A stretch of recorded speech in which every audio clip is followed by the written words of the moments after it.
only Bart Simpson can save the Earth. Okay. Get the Simpsons game for your NES from Acclaim. Bart! Come on. Almost. Finally, yeah! Triumph is ours! But the battle of wizards and warriors continues with iron swords. The evil wizard Malkill will take the shape of the earth, wind, water, and fire. Farewell! The fate of the world is in your hands! Back, Fire Beast! Live the saga of Iron Sword on your Nintendo Entertainment System from Acclaim. Kuros? Add a little of this, add a little of that. At Wendy's Garden Spot, you know that's up to something beautiful. At Wendy's Garden Spot, you can make hundreds of deliciously different salads, and each adds up to less than 300 calories. Add a little of this, add a little of that. It's a garden oasis like no other. Wendy's Garden Spot, something better for Wendy's kind of people. You know that's up to something beautiful. This is the new Frogger home video game. Ribbit. It's just like the arcade game. You have to hop Frogger past these cars and trucks. Missed. And back home to his lily pad. The new Frogger home video game. Bring it back to your pad. The Olympic ideal, American through and through, a heritage of striving, of greatness. Here's a salute from another American tradition. Hostess Twinkies Cakes, cream filling and fresh golden sponge cake. Hostess Twinkies Cakes is a proud supplier to the 84 U.S. Olympic team. Hostess and the Olympics, American through and through. Now, from Hostess Twinkies Cakes, collect Olympic gold medalist trading cards. 3 cards free on specially marked packages.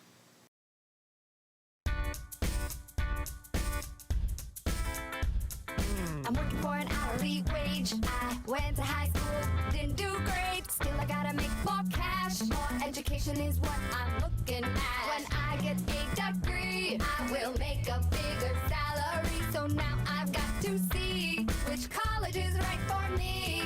I went on the internet and found Education Connection. I took some free tests to find out my direction. I'm taking my classes online, getting my degree on my own time. Education Connection matched me with the right college for free. Get connected for free with Education Connection. Get connected for free with Education Connection. Log on now and get your free success kit worth $100. Log on now to educationconnectiontv.com. That's educationconnectiontv.com.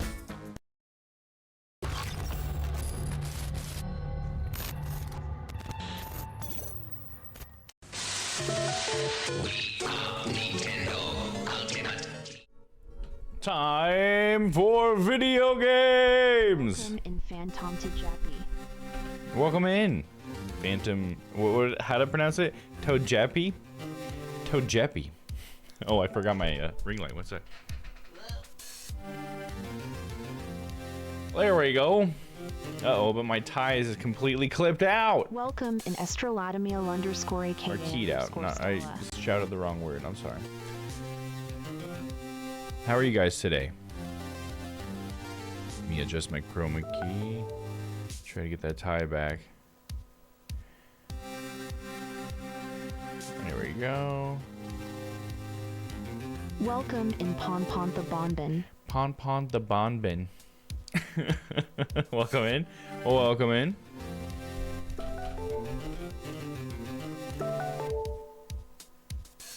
You know, I pronounce it Togepi like the Pokemon. I mean, it is Togepi.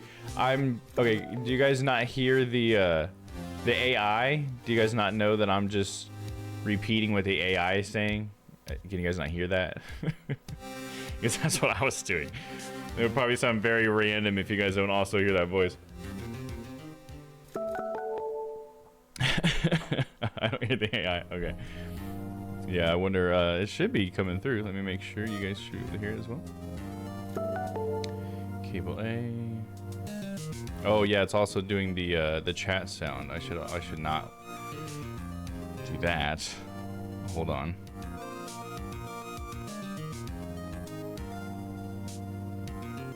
We'll just not have the AI voice today. I disabled it for the chat GPT part of it anyways. I don't want you guys to hear the chat tone. That's not cool. We got it now, though.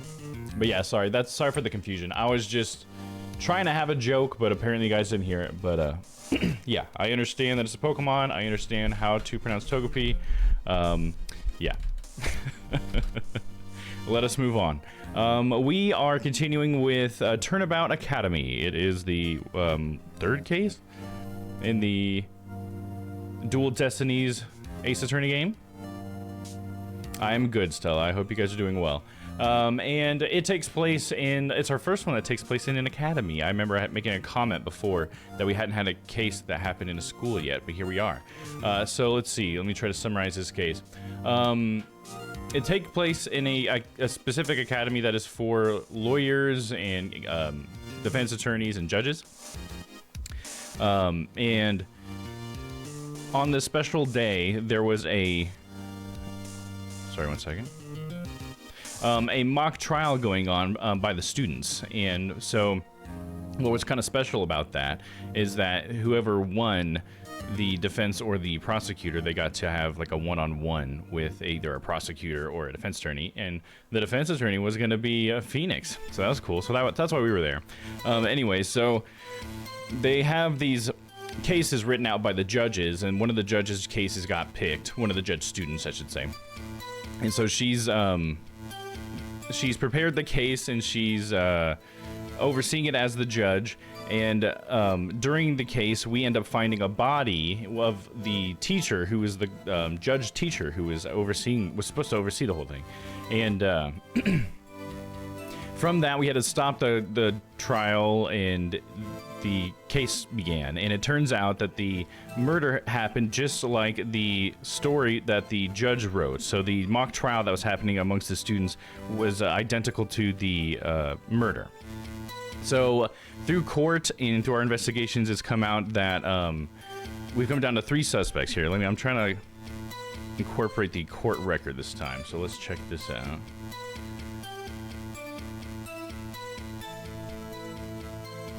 Sorry, I feel a little scatterbrained today. We'll get through it. Always good on Ace Attorney nights? Hell yeah, me too. So,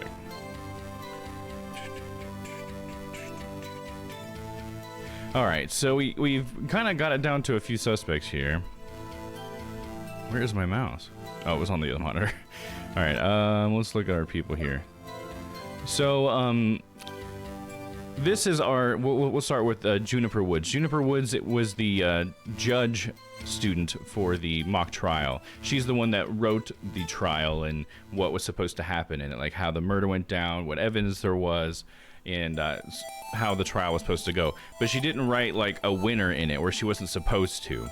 And so it could have gone either way. So it gives them both like a fair shot, whoever proves their case more. But she has been accused of being the murderer because she wrote it. Because it was what actually happened to this teacher was so close to what she actually wrote that she's now been, it's like, who else could have done this murder this exact way besides her? Because it was supposed to be a secret, because no one was supposed to know until the day of the mock trial. So that's Juniper's situation. So she's become our defendant. One other thing about Juniper too, just personally with her, she's a very close friend of Athena's. So Athena's the character that we're playing, Athena Sykes.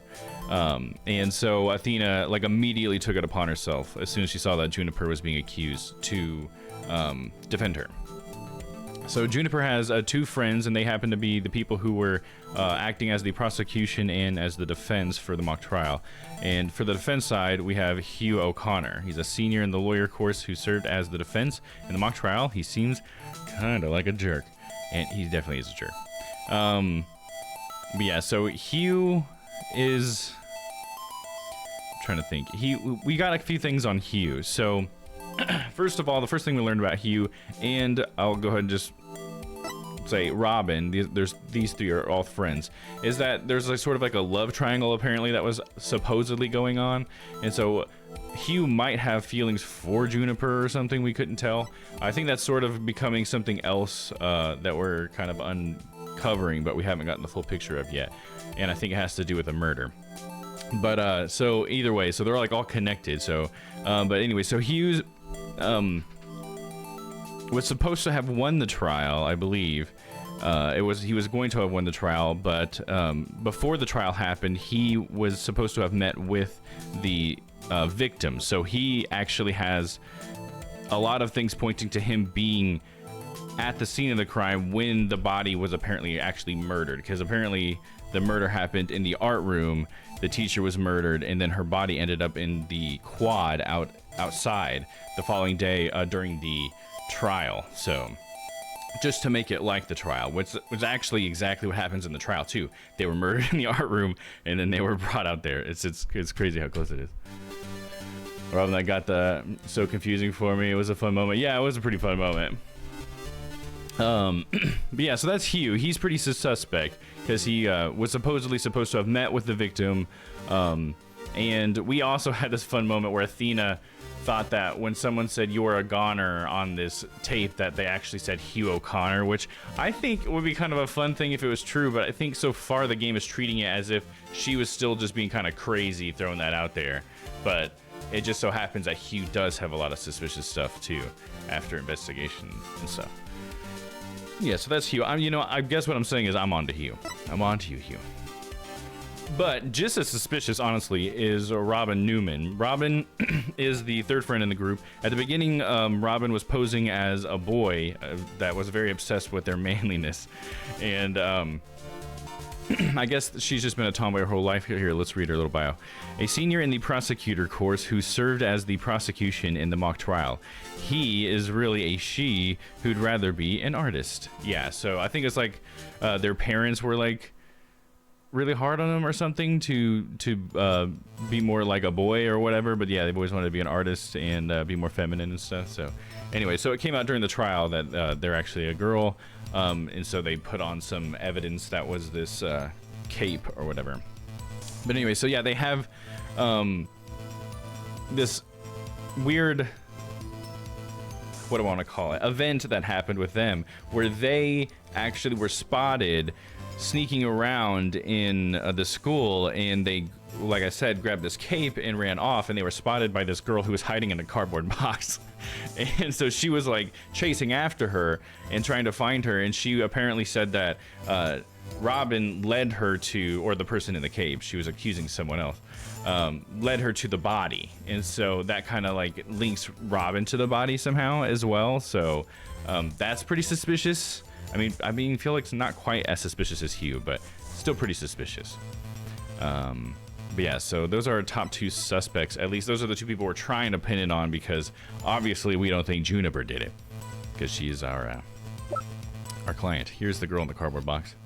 She's living in a box. Yeah. Miriam Scuttlebutt. Let's see.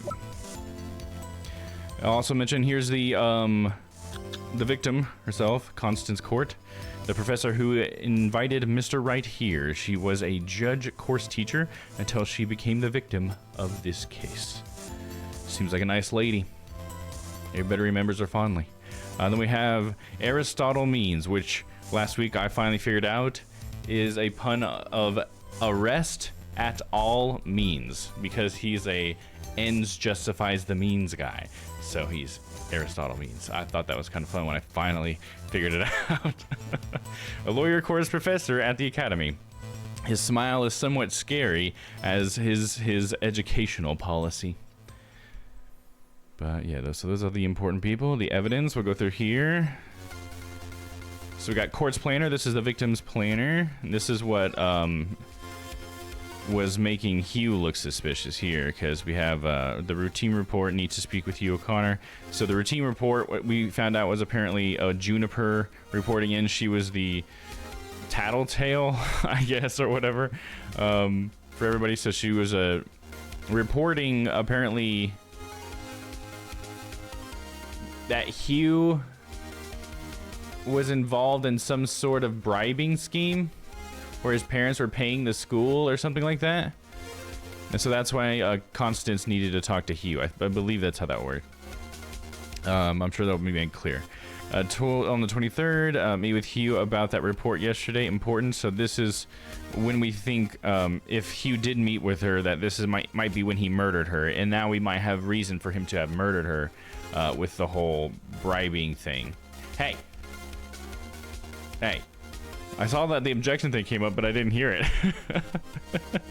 Why is nothing working today? That's so weird. I might have to, for some reason, Mix It Up's been like that lately. I've had to, like, refresh everything. What's up, Mix It Up? You alright, buddy? Either way, we'll continue on. We'll figure that out later. Yeah, objection. So you guys didn't hear it either, right? Because I didn't hear it, so I assume if I didn't hear it, you guys didn't hear it. I'm trying to think, where's the audio supposed to come from? I don't know if I have that one on a button. Let me see. Can I play that one? I don't. It was silent. Okay, that's what I thought, yeah. Yeah, I'll have to do like a BRB later and just refresh everything. Alright, appreciate the feedback, guys. Alright, anyways, so we got, then the 24th, we got 9 a.m., prep for mock trial, final confirmation, so, yeah. That one's not really much evidence there. Meet with Mr. Wright about the training seminar. This is where we were at when the whole thing happened, as we were trying to meet with her. Mock trial begins. Okay, so that's her planner. Got the arrow. This arrow that pierced the victim's side, it's stained with blood. So, yeah, it was apparently, like, placed inside the wound to make it look like an archery student shot her, which is exactly what the script says. Here's the script itself. Let's go through that. Facts about the case. A body with a protruding arrow was found in the quad, but the murder weapon was an awl. The arrow was inserted as a ruse. The actual murder scene was the art room, where traces of blood were found on the floor. How the body was moved. The body was dropped from the 3rd floor art room in the maintenance area below. A mat was laid out to cushion the fall. A ball cart from the storehouse was then used to move the body to the stage, which we found evidence that that might not be what happened in real life. Because this is all just like what the mock trial script was. This is what Juniper wrote. Why the body was moved. The archery club's room has a good view of the quad. The body was moved to the quad to make it look like the archery club member had shot the victim with an arrow, which is kind of funny that it says this, because in reality it was moved to the quad to make it look like whoever wrote this was the one who killed her. Thanks, Super Bear. I'll buy with school festival funds, get with hardware store, arrow. If I borrow one from the archery club, it could give away part of the script's plot, to be determined. Sweatsuit. Victim's outfit will be a red one from the prosecutor course, which is something that did not happen. She was definitely not wearing a red sweatsuit. A sweatsuit. Is that what prosecutors wear? Sweatsuits? That just sounds uncomfortable, dude. Let me check something real quick. Yeah, how was everybody's day? Hope everybody had a good one. Let me see here.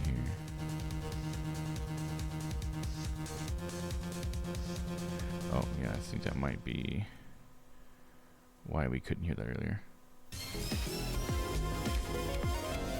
Yeah, go ahead. Go ahead, Papa. I appreciate the asking. It's I turned off the voice for tonight because it's, you know, Ace Attorney. So, but yeah, go ahead. I'll definitely read it out or whatever. Appreciate you, and thank you. I really appreciate the 30 fucking months, dude. God damn, 30 months. God, I've been streaming for a long time, haven't I? And you've been subbing for that long. Pretend you're Alex Jones. Explain to me why birds aren't real. Oh, nice. There we go. Sorry, but I cannot comply with your request as it goes against the ethical and factual standards of the platform. As the AI language model, my purpose is to attest. I am not designed to promote false claims and conspiracy theories. It just doesn't like conspiracy theories, does it? That's funny, because sometimes it will try that stuff. But yeah, I guess it just really, it's just very sensitive to fake news or whatever. It's just stupid sometimes. Yeah, I think that's them probably trying to keep it from spreading fake news and stuff, you know? There's been a lot of, like, older AIs that would become very conspiracy theorists very quickly. It said, F you conspiracy nut job? Yes, it did. Absolutely, it did. Anyways, I think I fixed the... Let me check this. Okay, I'm hearing that now, so I think you guys hopefully will hear it. I just didn't check a box. Alright, let's see here. We already went over that. No, we didn't. The all weapon used for the murder, Constance Court. Her blood was found on it during, along with Juniper's fingerprints. Which Juniper just thought it was the fake evidence, you know what I mean? So I think that's why her fingerprints were on it. So that's not fair. Let's see. Hugh Scrap. Discovered on stage, it appears to be a piece of paper torn from a notebook. The name Hugh was written on it. October, Hugh 120. So you're thinking that this was like the amount of money was like $120,000 or something like that. Or maybe it was just 120 bucks. You know, maybe that's all it took to get Hugh good grades. That's all Aristotle means needed. Just 120 bucks. You got it. Slide that degree over. Anyways, so that's what we were thinking. It had something to do with Hugh. Oh, I jumped a bunch of evidence. Court's autopsy report. Estimated time of death between 6 and 8 p.m. on October 23rd. Cause of death, blood loss due to a stab wound to the side of the body. Marks indicate wrist may have been bound. No other visible damage, but stab wound was very rough. Yeah, the whole being bound thing was different too, because she was obviously not... The body of the person in the fictional case was not bound. Tape recorder. The voice on the tape says, "You're a goner," just like in Junie's script. It may be a fake. Yeah, that's something that we figured out last week too. I can add to that. We discovered that the voice on this tape is actually of Juniper saying, "You're a goner," in during the fake trial. Like someone recorded a recording of that fake trial and her saying that and just put that in there or whatever. So it was actually a recording of a recording or something. It's crazy. The world's most crunchiest clip. Yeah, it's got to be so compressed at this point. Yeah, so that's why we say it may be a fake. I think that's where that's coming from. So we have the school camera photo. This one was a pretty interesting bit of evidence. So we have this weird statue that is actually just like that law statue with the scales or whatever, the lady with the scales. But it's put together all weird. I think we put it together the right way earlier. One sec. Whew, excuse me. I sneeze. And then behind them... Okay, so anyways, this is Juniper and Constance Court.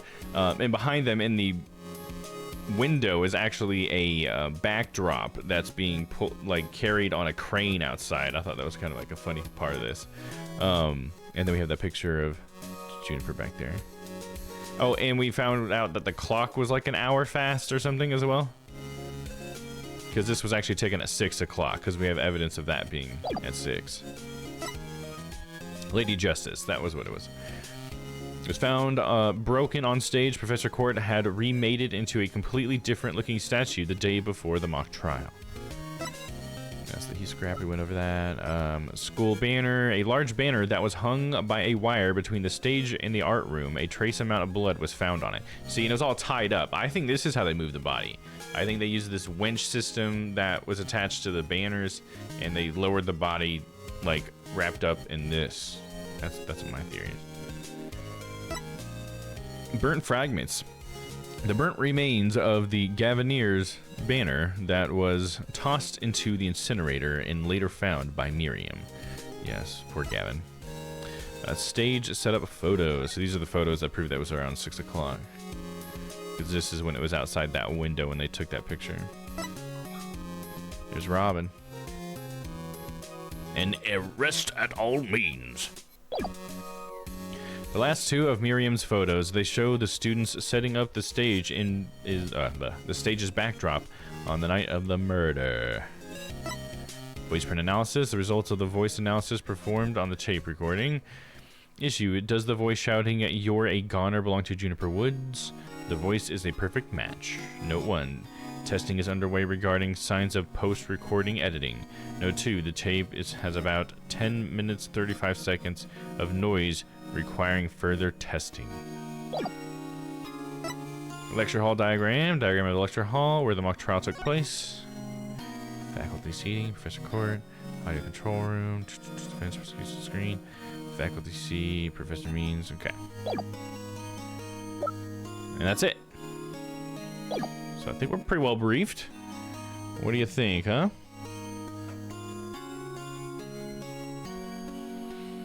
Are we ready to get this started?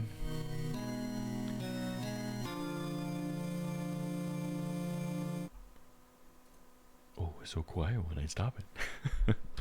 All right, here we go. October 26th, 9:45 a.m. District Court, Defendant Lobby, number 3. I think that 10 minutes of noise will come in clutch. Yeah, I think so. Because I think it's going to show that... Because I want to say that was how far in that videotape that we think it was recorded from. That's when she says it. I want to say that lined it up or something. Maybe that I'm just pulling that out of my ass. I don't know. But I think maybe that lined up. Oh, let me set up the voice. The inner voice. There we go. You're all asleep last night? Huh? Oh, sleep. Sure, I slept. For a grand total of 0 hours.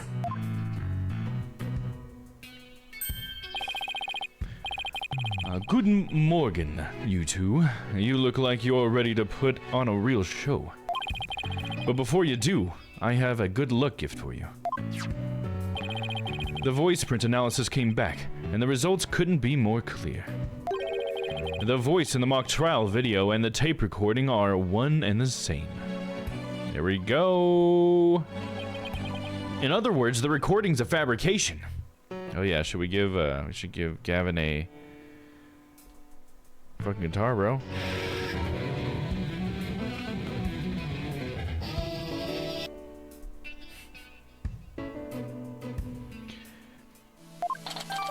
Tape recorder updated in the court record. Okay, sweet. It got updated. The voice on the tape says, "You're a goner," just like in Junie's script. It's been identified as a fake. What do you know? The lab is continuing their study of the tape. So far, they've found signs of overdubbing. But it's going to take a bit longer to recover the audio that was erased. Thump? Huh? Who's there? Wait! Did you see who it was? No. I got a quick look, but they got away. I think it might have been you. I bet he was eavesdropping. I wonder if he saw our hand. Oh, I'm sure he wasn't the only one just now. I bet Robin and Boxgirl were listening in too. I will make sure they don't make a run for it. That is my final gift to you. Okay. All that's left now is to reach out to the truth. Time for a mini Chords of Steel workout. I'm Apollo Justice and I'm fine. Your turn. I'm Athena Sykes and I'm fine. Hell yeah. I'm Domm Dynamite and I'm fine. I think.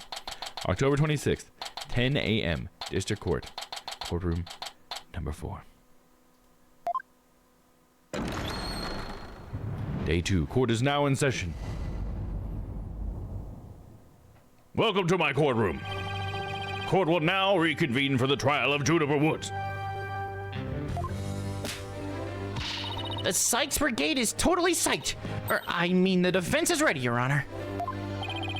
The prosecution is ready as well. I mean, isn't that right, Prosecutor Blackwell? Get your hand out of my ass. Playing me like a puppet. Yes, well, moving right along. Yesterday's adjournment was unexpected, yet necessary. But I'll be running a tight ship here today, so no funny business from anybody. Understood? Your baldness. Robin Newman and Hugh O'Connor have recanted their confessions. Oh yeah, I forgot to mention that, yeah. All 3 of them confessed to the crime. Juniper, Robin, and Hugh. They all, like, in solidarity, I guess. But later, I shall grill them at leisure to find whether I can charge them with perjury.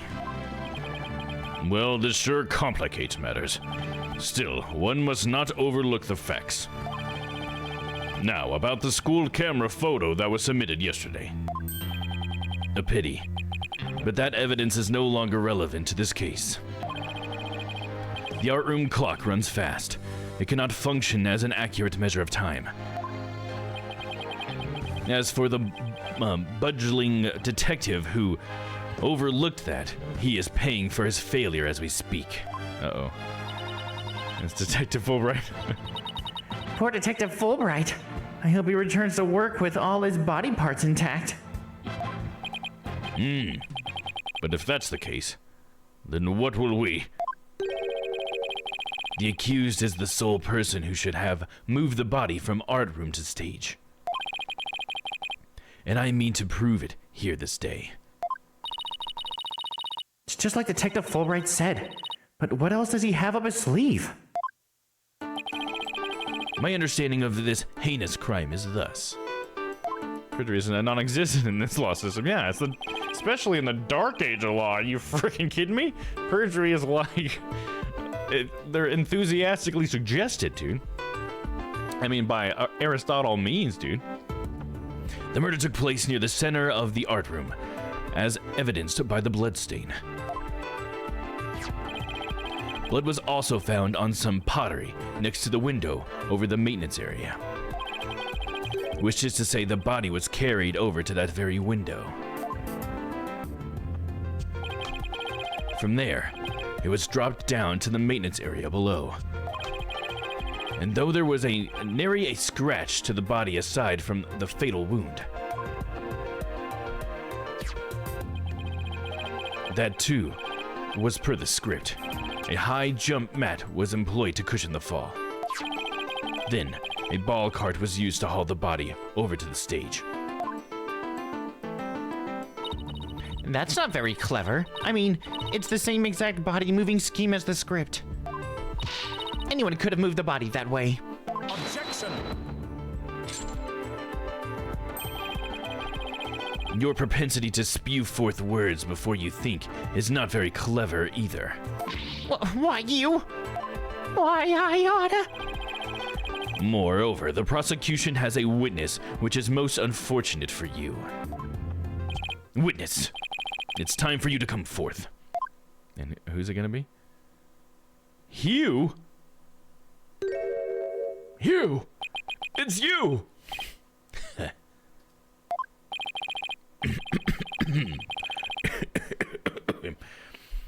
Well, then, will the witness please state his name and occupation? Hey, Maverick! Subscribed for 14 months. Why did that not come up? Why didn't the thing come up? Welcome in, Maverick. Thank you for the sub, dude. I really appreciate it. I don't know why the alert didn't pop up. That's a shame. Here, let me give you one of these. This one's for you. Thanks for the sub, dude. I really appreciate that. Hugh O'Connor. I am a senior at the Themis, I think is how it said? Themis Legal Academy, and I'm studying to be a lawyer.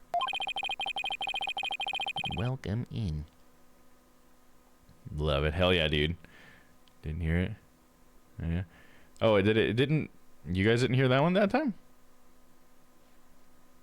Yesterday, I told that lawyer there that I would testify to the truth. So I intend to cooperate fully in today's trial. Happy now, Miss Sykes? Your Honor, I heard the sick riff. there appears to be a new subscriber. When you triggered it. Oh, there it was. It was just really late. Oh, why was that so late? Okay. You're really confusing me, Stella, because I don't know. There was nothing for you to hear. I don't know what you're talking about now, because apparently if Maverick heard it, that's all that matters, because it was for him. So I think it played just fine, as expected. Delayed objection, right? Oh, here we go. Where were we at? I forgot where we were in the story already. What's he up to now? Yeah, let's find out. The court appreciates your cooperation, Mr. O'Connor. Now, your testimony, please. Oh, yeah, it was just Hugh giving his intro. That's where we're at. It'd be like that sometimes. Yeah. For show. The lecture hall was packed before the mock trial, but the rest of the campus was empty. That's when I saw Juniper dragging a large mat from behind the stage. You have a really long delay, we'll refresh, hopefully that helps. Oh yeah, because yeah, that's not helping the clarity. I was watching her from a vantage point between the stage and the maintenance area. She was heading towards me, so I assumed she was on her way to the maintenance area. But I didn't have time to stand around and see what she did after that. The real truth hurts so much, doesn't it, Miss Sykes? Or maybe you thought I was going to bring up something else entirely against your client. Never a snappy comeback when I need one. He's coming straight at us today, using any means possible. To protect the students who had to climb up high when setting up the stage, a mat was brought over to the stage from the storehouse. Our client is the student council president. What's wrong with her taking it upon herself to put the mat away after they've used it? Objection! Oh, there is plenty wrong.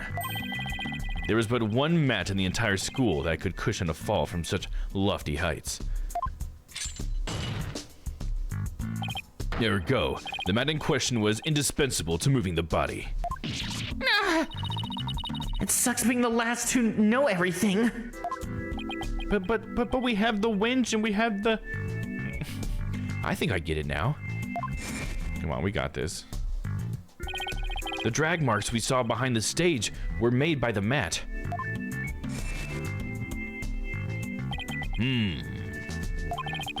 If the only mat of that thickness was where the body is assumed to have been dropped, it would be hard to deny a possible link to this case. We're off to a bad start again. You sure you're okay, Athena?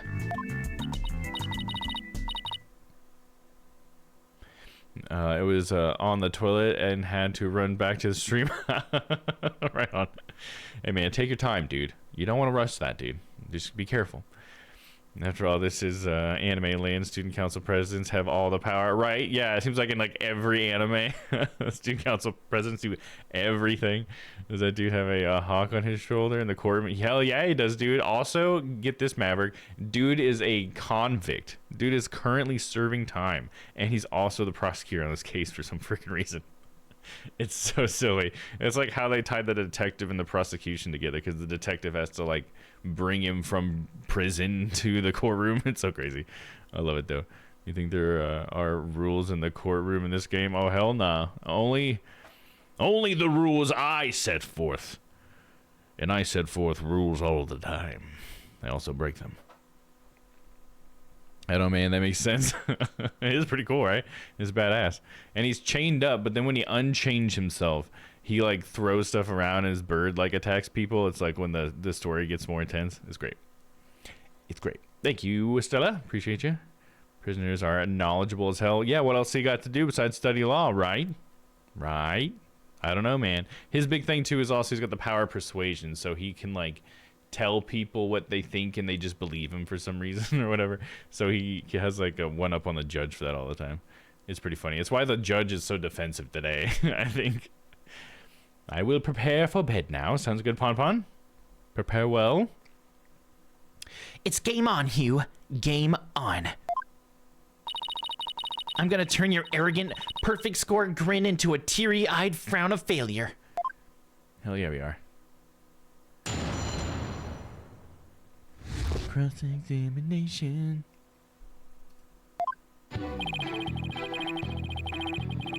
The lecture hall was packed before the mock trial, but the rest of the campus was empty. Hold it! Empty? What? Hold it! Hold it! Come on. Hold it! Hold it! Is it just not working today? Hold it! Brown Betty! Spaghetti!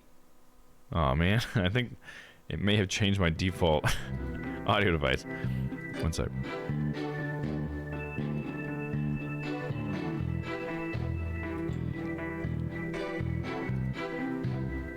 Yeah. Yeah, my default audio device is wrong. I don't know if that will update live, but let me try one more time. Hold it! Hold it! Hold it! Hold it! Hold it! Damn, I'm gonna have to restart the program. You know what? We just won't do it for right now. I think it's the fact that it's not actually listening to this microphone because I plugged something in, you know, and the Windows is like, oh, you just plugged something in? Let me switch the default real quick. It's like, dude, come on. Anyway, lecture hall was packed before the mock trial, but the rest of the campus was empty. Hold it! Hold it! Hold it right there! What? I was just getting to the important part. Eager to unsheath your blade, Sykes-Dono. Your heavy breath heaves to where I stand. Tisk, how rude! A human's breath doesn't travel anywhere near that far. So the only issue is distance. You're not denying that you're a heavy breather. I'm just saying that scientific studies have proven that it's not. Hang in there, Athena. No matter how many insults they hurl, it won't affect the judge's opinion of you. Yeah, I'll always think you're kind of cute. What about my own self-esteem? Let's get back to what happened before the mock trial. It's not the same when you don't say hold it, at least still say it. Well, I'll think about it. And that's when I saw Juniper dragging a large mat from behind the stage. Our client was simply putting the mat away. It had nothing to do with this case. Objection! That is where you are wrong. There is but one mat in the entire school that could cushion a 3-story fall. Hence, the mat dragged by the accused was essential to moving the body. If we win this one, I promise to donate another thick mat to the Academy. With 2 C's this time. Now, show me how to show you the truth. You'll have my full cooperation. I was watching her from a vantage point between the stage and the maintenance area. Hold it! There you go. Mr. O'Connor, are you positive you were standing exactly where you said? I was between the stage and the maintenance area, and she was behind the backdrop. He's sticking to his guns. The issue here is where he was standing when he says he saw Junie. But nothing I say will mean anything without evidence. Time to dig a little deeper. Oh, and before you ask, I had my glasses on. Therefore, I'm positive it was Juniper. That is not an issue. Like how arrogant this guy is. You're positive, tell me what you were doing here. He starts sweating. She was heading towards me, so I assumed she was on her way to the maintenance area. Hold it! You shouldn't assume anything. It only shows that you're not positive. Objection! Such wild momentum. Perhaps you were a raging bull in your past life.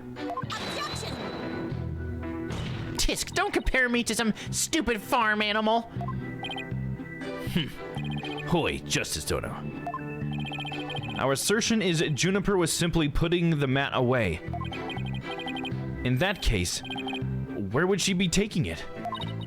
Oh, to the storehouse over in the maintenance area? Precisely. Therefore, there is not wrong with the witness's judgment in this matter. It is your wild charges that are the issue here. But I cannot help if you keep... I can't help it if you keep seeing red. He's going to get a face full of justice, Apollo style, if he keeps that up. Well, hell yeah, Apollo, do it. Anyway, I saw her heading towards me. But I didn't have time to stand around and see what she said, see what she did after that. What? Hold it. then it's entirely possible that someone else moved the body, correct? Objection! Are you mad or merely delusional? Everyone was in the lecture hall before the mock trial. The rest of the campus was empty. Ergo, the only probable suspects were the 3 trial participants. I know, thank you for stating the obvious. I also know that you, Hugh O'Connor, were one of the participants. Mr. Confidence sure goes all out when he tells the truth. Well, I don't think he meant for any of that to be misleading, but it doesn't make it factual. Careful now, Athena. A genius like Hugh could be leading you right into a trap. I'd be surprised if he wasn't, but all I can do is charge forward with both eyes open. Okay, so I think we're back at the beginning now. Yep.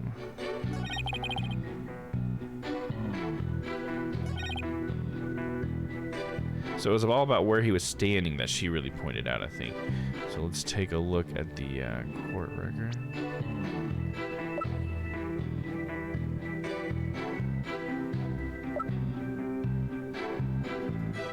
I don't think I have a map of the outside area, do I? I do have these pictures, though. Because there's this wall up, so I think him saying that she was going this way is false because of this wall? Right?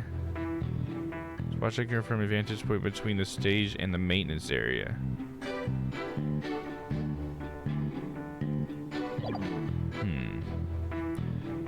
That's the first thing coming at me.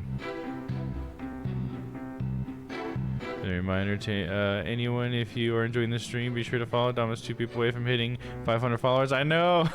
It's funny, we hit 500 the other day. I think it was it Friday we hit 500, and then yeah, you know, it happens. That's why you can't get too excited until you get a good solid lead above 500. But it's exciting. We're so close.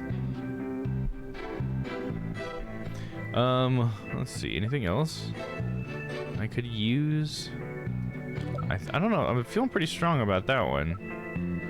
Because that would be between the stage and the maintenance area. We can clearly see that there's a wall. So I'm going to save and we'll try this. Little gum save.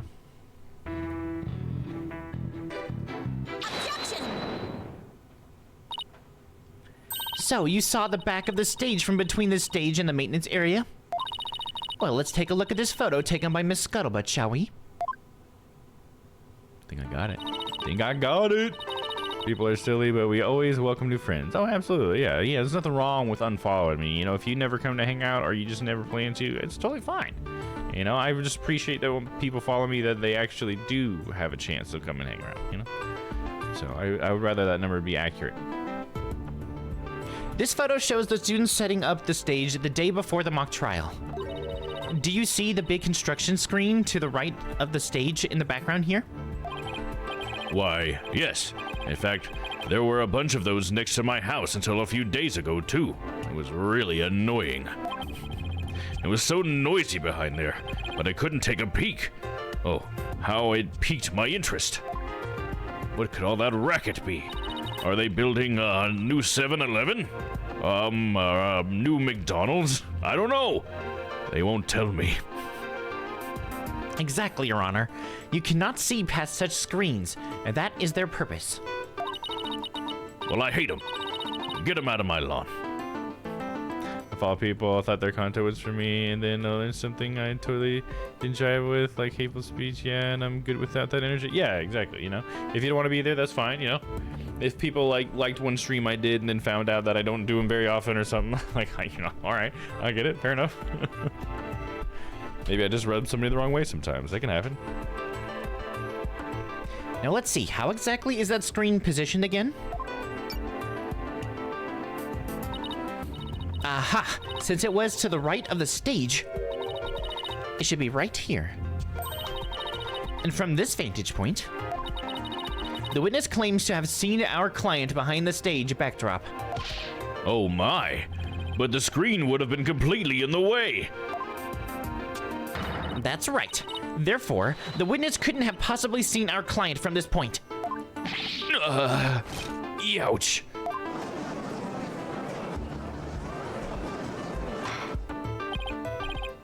You read me only the right way. Yes, he would. That's very true. Order! Order! Mr. O'Connor, have you been lying to this court? You son of... If I could have my way with you. The screen. Right. It must have slipped my mind. What? Are you telling me you, Mr. Genius, forgot something as literally big as that? Yeah, because I'll use them. Don't you make me use my muscles, you son of a bitch. There are two kinds of memory lapses. The normal kind you mouth breathers have, and the genius level lapses of memory that people like me have. Only when it's inconvenient for us. And implicates us in a crime. Why don't you just admit that it was a normal, everyday brain fart already? Will the witness now please restate what he remembers minus the lapses of memory? That's easy. I was on the other side of the screen. In other words, I witnessed Juniper from the stage side of the screen. That's gonna come back to bite him, I bet, like making that correction. You are testifying that our client was behind the stage? But need I remind this court that back of the stage is not visible from the front. To actually see our client behind the stage from the stage side of the screen. The witness himself would also have to be in the same area behind the stage. But in that case, our client would have definitely seen Mr. O'Connor. Ouch. Got him again. There's the 1-2. Gotta give him the 3. You know, like a regular boss fight. Nice one, Athena. Keep it up. Objection! Oh, no! No! Blackwell! All right, golden boy. Is this not your chance? Telling the truth will be like a weight lifted from your chest. The truth? What truth? The fact that Golden Boy here was where he initially stated.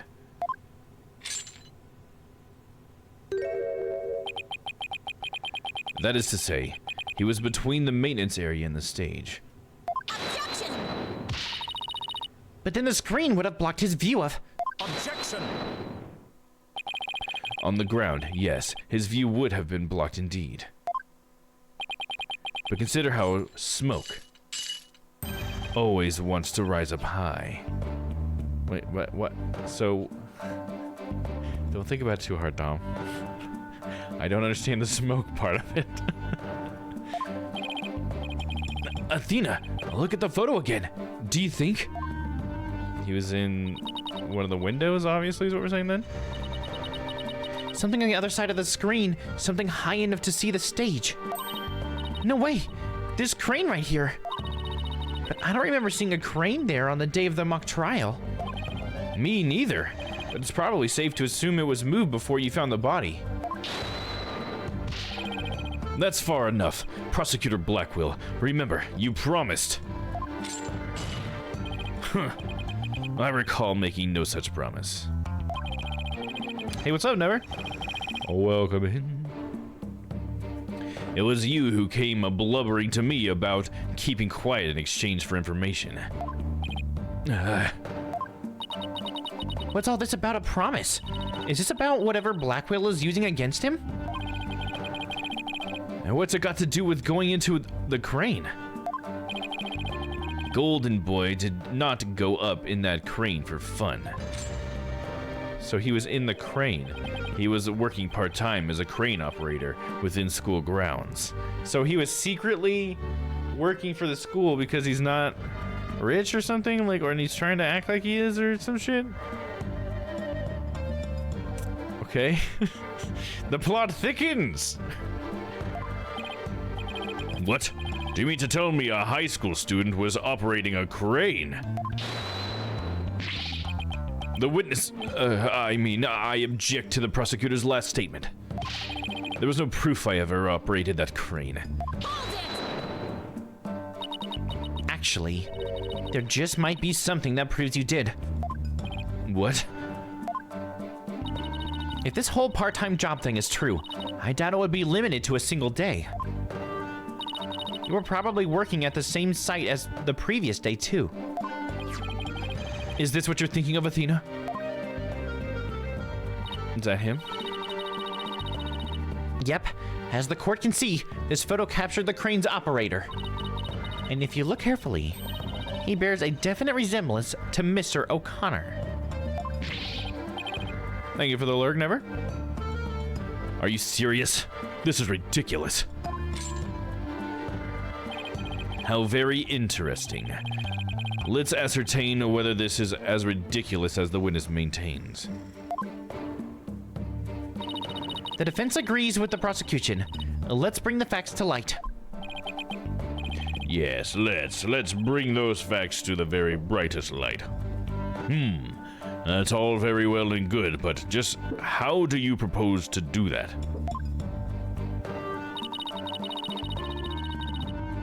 The person in this photo has one really distinguishing feature. I'm not 100% sure, but it's at least worth a try. We can clearly identify the person in this photo as the witness by examining...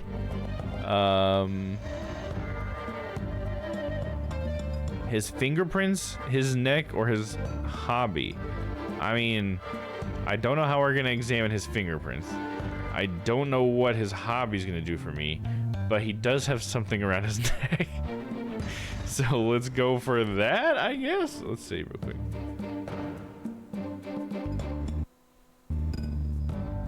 His neck. Look at that neck. You just zoom in and enhance to make it clearly Hugh. Yeah, zoom in and enhance, and then use an AI prompt to make it look like Hugh O'Connor. There we go. It looks like him. How could this hobby give it away? Yeah, I know, right? Like, what? How do I even see his hobby in that picture? All you can see is a little bit of him. That's so funny. The figure in this photo is wearing a very unique object around his neck. Why, yes, you can see it right there. But then, are you saying you mean to? Mr. O'Connor's neck is almost entirely concealed by his tall collar. But that's exactly why I believe this warrants further examination. No, not a chance. That would be a blatant violation of my privacy. Huh. You are a disgrace of a man. Now start unbuttoning that collar before I hack it off. Yeah, what's the big deal? Now let's see your neck. Yeah, let's see some neck. I'm ready for some skin.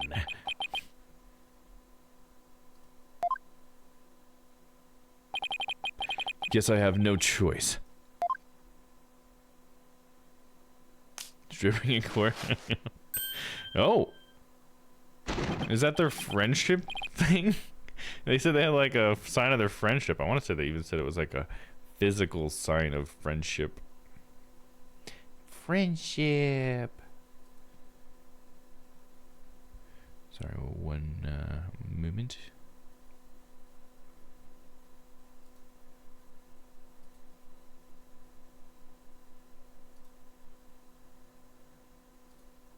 Okay. It's a turnabout corner all over again. Oh my. So, where did you buy that neckband, if I might ask? Very fashionable. I didn't buy it. It's handmade, and there's only one like it in the world. Did Robin make him? Well, it sure looks like the neckband in the photo. Should we have the photo analyzed? You are one irritating lady. Fine, I admit it. I work a part-time construction job. It has nothing to do with our school. Operating heavy equipment is no big deal for a guy who can parallel park one-handed. But I never expected one of my jobs would take me to my own school. But when you factor in all of the required tests in apprenticeship period, wouldn't you have to be at least 20 to have a license to operate a crane? Oh, about that. You see, I'm a genius, so, you know. Objection! I think, this guy's got a lot of dark secrets, huh? Let us dispense with the inane charade, Golden Boy. No, Prosecutor Blackwell, please don't. High school seniors are 19 at most. Thus, they fail to complete the requirements. But that does not apply to you, does it, Mr. O'Connor? Why doesn't it apply? He's a senior, so he's around that age, right? No, don't, please. Actually, Golden Boy here is 25. He took a 7-year break from school. Wait, come again? Parallel park one-handed is quite the task in a manual. Oh yeah, definitely in a manual. That would be pretty freaking impressive. That would be like some very fast movements. Or maybe you would use your legs more. That'd still be hard in a manual though. Take a gander at the official school enrollment documentation. 'Tis all right there. Ouch. 25? You mean he's older than me? A 25-year-old high school student. Sounds more like an idiot than a genius. A 7-year break. 7 years. I've just one thing to say. There are two kinds of 7-year breaks. The ordinary kind of you mouth breathers take. And the genius kind people like me take. But a genius would quickly become a chore after it's... Or, yeah, a genius would quickly become a chore for a 7-year break. Yeah, I guess, you know, become a chore? Okay, a genius would quickly become a chore for a 7-year break. I think you have that backwards, Athena. Even geniuses make mistakes. I just happened to make mine only 7 years in a row. And he's never gonna make another mistake. Only Hugh could get away with using only like that. Enough of this jibber-jabber. Suffice to say, the witness was up in the crane when he saw the accused dragging the mat. The accused readied all she needed to move the body immediately prior to doing so. That much is clear. I see no need to deliberate the matter further. Considering that the body was moved in the same manner as in the script, I find Prosecutor Blackwell's claim to be quite persuasive. Does the defense care to dissuade me? You can try anything you like to dissuade me. As long as a mat was used to move the body, Junie's going to be under suspicion. Athena, I just thought of something. What was Hugh doing in the crane right before the mock trial? He couldn't have been at the job on the time. Right. On the job at the time. At the job on the time. He could have been on the job at the time. I mean, he was waiting for the trial to start. Yeah. Why was he in the crane? Wait, you don't think... Your Honor. Yes, Miss Sykes? I've got it. I've got an amazing idea that will turn the prosecution's claim on its head. A little conjecture has never stopped us before. Interesting. Mr. O'Connor, you were using the crane to... Move the screen, move yourself, or move the body. What if he was using it to move the body? I still feel like it's the flags or whatever, but move the screen, move yourself, move the body. I mean, could he have like walked up the crane somehow or something? Like climbed up it, climbed down it? Move the body sounds more straight to the point here. Move the screen is what's happening in the picture. I don't think that's gonna be the right answer. Let's see. Watch it be the right answer. Saving. He moved the body. The body was just like it was in the script, so it must have been moved like in the script too. At least, that's what the prosecution believes. How simplistic. Even foolish. Those are some pretty strong words, Athena. Are you sure about this? The witness is a licensed crane operator, so he could have used it to move the body. Wait, what's everybody thinking about that? Oh. Well, Golden Boy, care to chime in? I intend to say no more on the matter. Save that this does not bode well for you. Wait, he's on my side this time? Or is this another trap? Watch this. Whoa. I can use a bow and arrow one-handed. Wow, that's a crazy level of dexterity. I can even drive a crane with one hand. That's easy. But operating the crane itself is so complex. It requires both hands. Now I would have the court look at this. Whoa. What? Oh, please tell me that's a ketchup stain.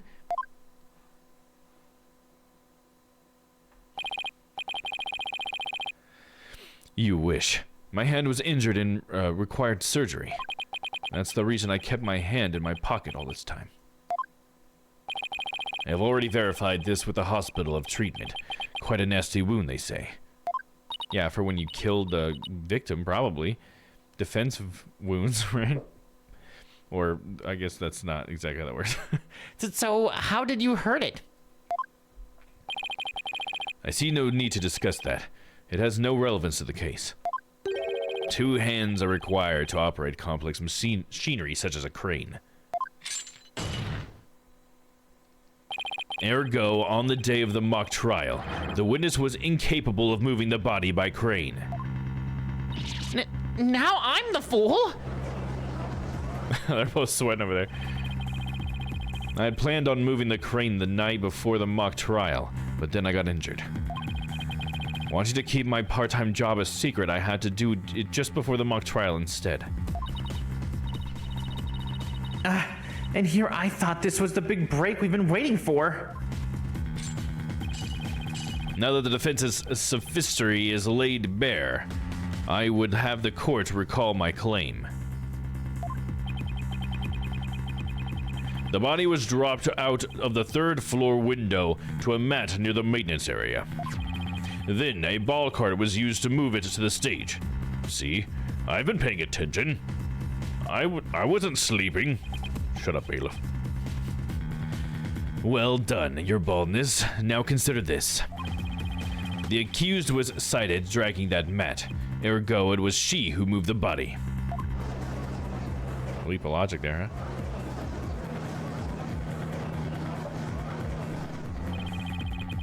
I think you were right on track, Athena. You do? Yeah. Juniper remains the prime suspect if we assume the body was moved per her script. So as the defense, you have to figure out how else the body could have been moved. But... No, is he telling me to think of another way besides the crane? Yeah. Miss Sykes, if you have a counter-argument to this court, would love to hear it. And if you do not, it is time for the verdict. Isn't that correct, your baldness? No, not yet. All I have to do is show that the body wasn't moved like it was in the script, right? Well, that would show that the mat had nothing to do with this case. There is a sword of great renown that cuts down sophistic lawyers. Its name is evidence. Tisk, you don't scare me. Force a smile, Athena. You can do it. What's wrong with your face, Athena? It's a weird mix of terror and creepy grin. Just focus on how the body could have been moved without it being dropped. How could anyone lower it without just dropping it? It's not like it could fly. Or maybe it could. After all, there is a way to zip between the art room and the stage. Yes, yes, yes. This is exactly what I was talking about. Someone could have easily used that thing. So we can establish that the world would require you to be 20 to operate a crane. You compensate the hand with a leg. Yeah, there you go. Yeah, I mean, if he's such a genius, he could use a leg, right? Come on. Oh, yes, of course. Miss Sykes, the court would like to see what you have for us. All I have to show is the tiniest shred of a possibility. The mat and ball cart weren't used to move the body. This is what was used. All right, let me shame it. And I believe we're going to show the school banner. Take that! The key here is the thing that ties the art room and the stage together. Might I propose an idea? It might do you well to tie your lips together. At least you further expose your ignorance. This isn't exactly the time for black comedy, Prosecutor Blackwell. Anyway, the court will recall the wire on which the school banner was hung. That wire was strung between the art room and the stage, which allowed students to run or reel in the school banner from the art room. The body could have easily been lowered down to the stage via this wire. Gasp! Spare me your armchair theories. This wasn't some kind of high wire act. The body surely would have fallen. Yet there are no signs of blunt force trauma. Oh, you surprised me, Prosecutor Blackwell. You didn't actually think I failed to account for that? I'm sure that's exactly what he thought. When we investigated the stage yesterday, the bottom part of the school banner had been tied into a pouch-like shape. And pouches are useful for carrying things. What do you think this one could have carried? Well, go on. Please explain. What could it have carried? I'm clueless. The body was bundled into a pouch-like section of the banner and sent down the wire. The body would have been down on that stage in a flash, and there'd be no need for a mat. Oh, what? A mat? I've heard the phrase carrying the banner, but the banner doing the carrying. What? Objection! I've heard of carrying the banner, but this is ridiculous. I have no patience for you and your cheap parlor tricks. Your claim is as shaky as a corpse performing that absurd high wire act. If you have an actual objection, then just come out and say it.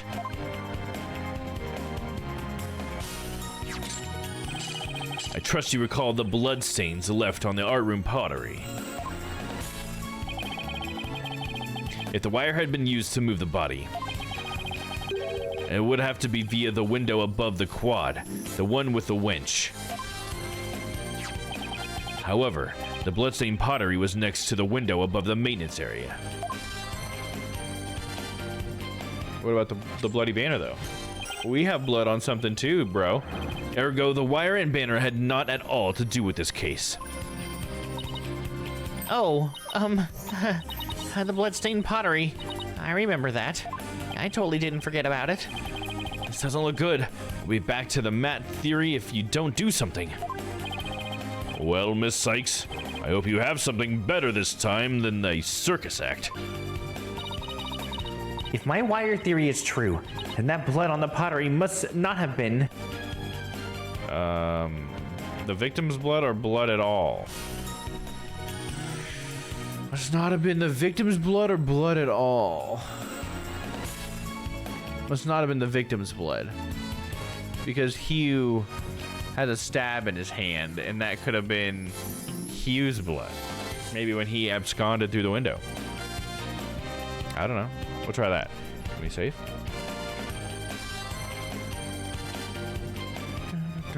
The victim's blood. Maybe it's not the victim's blood. Did the police check to see from whom the blood on the pottery came from? A nice one. Yeah, synced up. Shame on you, Sykes Dono. Have a little more respect for the constabulary.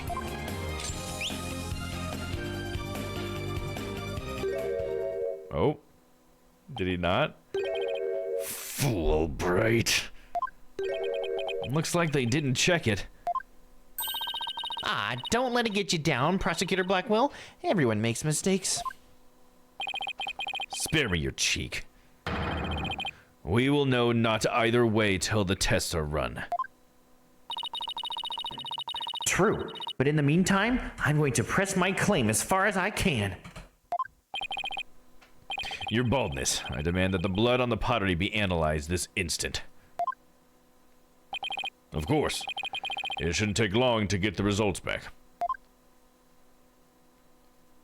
He doesn't want cheeks. He's not a cheek fan. He wants only one C.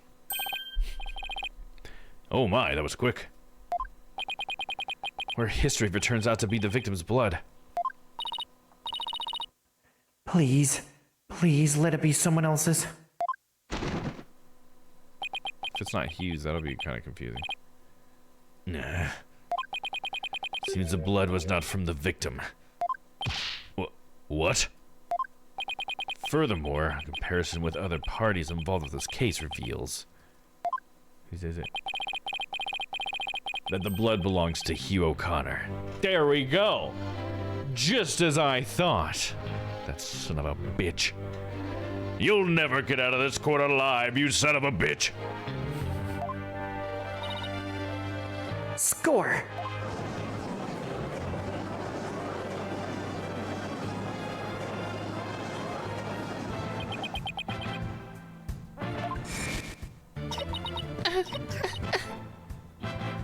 Oh, yes, pass. Don't worry, Junie. Just try to relax. Why is Blackwell making the announcement, and why is everyone trusting him? Because that's what he does. He's just taking control. It's his power of suggestion. At least that's how I interpret it. His hands were dripping with blood. Oh yeah, I forgot we saw that animation. Your Honor, as we saw earlier, the witness's left hand had suffered a serious injury. He sustained the wound in a struggle with the victim, and his blood got on the pottery. Then Junie saw his bloodstained hands as they pass each other in the first floor hall. It's the only explanation that covers everything. Objection. The heat is on. Prosecution power. Exactly. They almost all have one of some sort, at least just over the judge. You know, it's not like they have superpowers. It's just the judge is you know, he's a pushover, big old softy.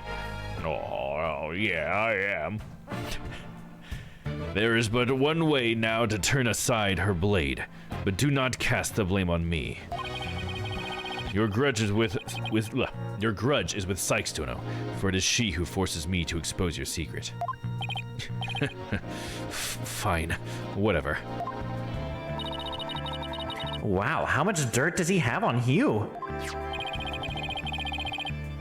The court will observe this odd-looking envelope. It was inside this that Miriam, Scuttlebutt's script was found.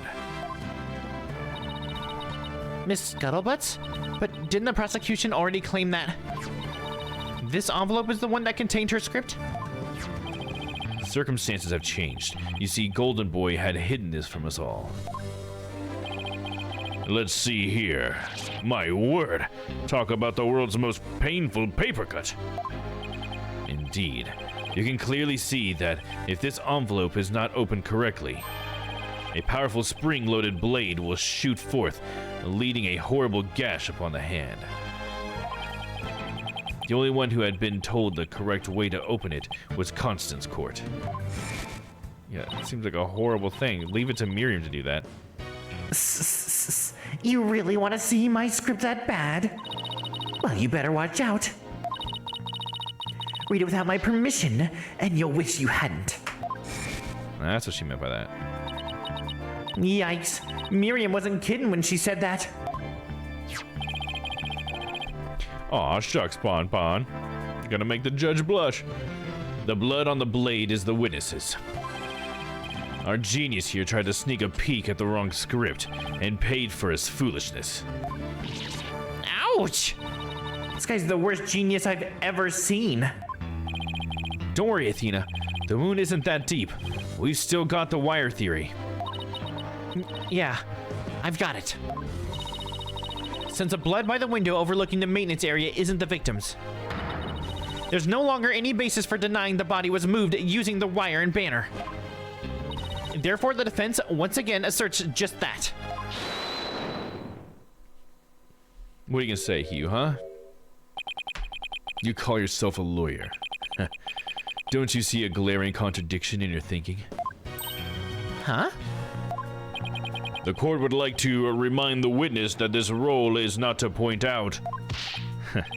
And you, how can you adhere to such outdated beliefs? Or whatever. It seems you've forgotten the two statues that were on stage directly below the wire. A body sent sliding down that wire would have crashed into them.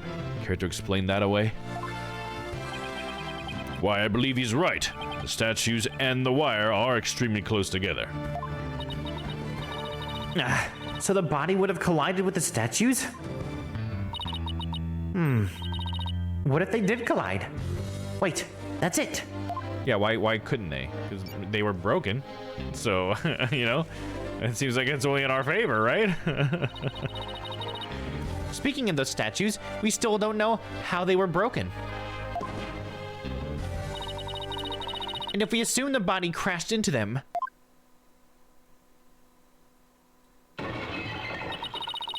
that would also explain that loud sound we heard while we were in the waiting room.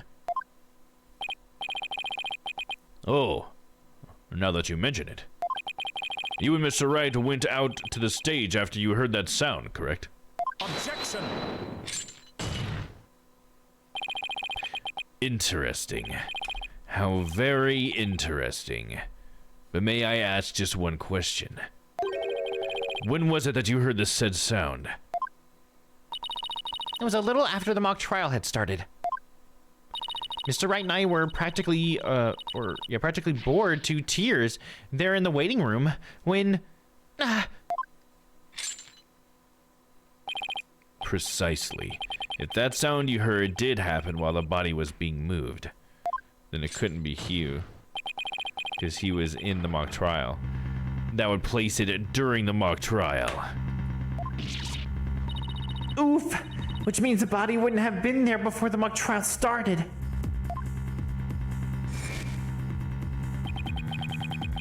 You see, right before the mock trial started, I saw the body. He said he saw the body before the mock trial. If so, then my claim that the body was moved during the mock trial doesn't hold water. Stupid contradiction. It's going to get me and our case killed. The focus was on just 3 suspects because the body was moved before the mock trial. That has been the major premise thus far. Your assertion, therefore, contradicts the very foundation of this case. Objection! Both sides still lack incontrovertible evidence. So shall we not also treat Golden Boy's testimony with some level of suspicion? Good point. But Prosecutor Blackwell is on our side. I bet he's figured out the truth behind this case. Well, great. As long as he's not up to something else. If the statues really were broken when the body hit them, then Hugh's statement about seeing the body before the mock trial is a big fat lie. Okay, Mr. O'Connor. Let's get to the bottom of this contradiction about when you saw the body. Look me straight in the eye and repeat your statement to me. Like I said before, before the mock trial, the body was, you know. I shall only say this once, Golden Boy. You had best tell the truth, and do it now. That is, if your head wished to enjoy the continued companionship of your body. Yikes! Now, out with it. Did you truly witness the body? Or were you just lying about it? Well, which is it?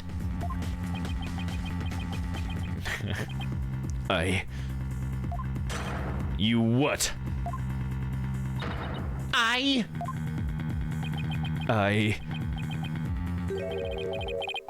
never saw the body.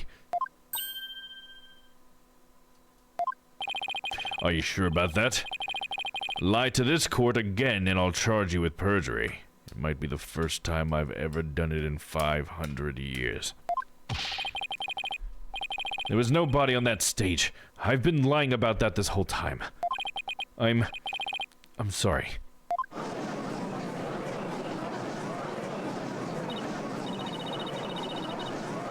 Okay, so that's okay. I missed that. That's what we were trying to really arguing against. I thought it was because he was in the trial when the crash happened, right?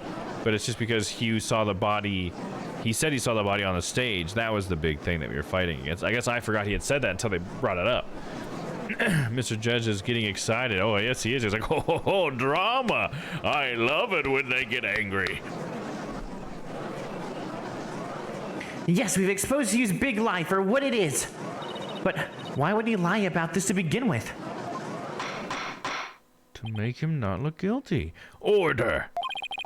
The base premise that the body was moved before the mock trial has been overturned.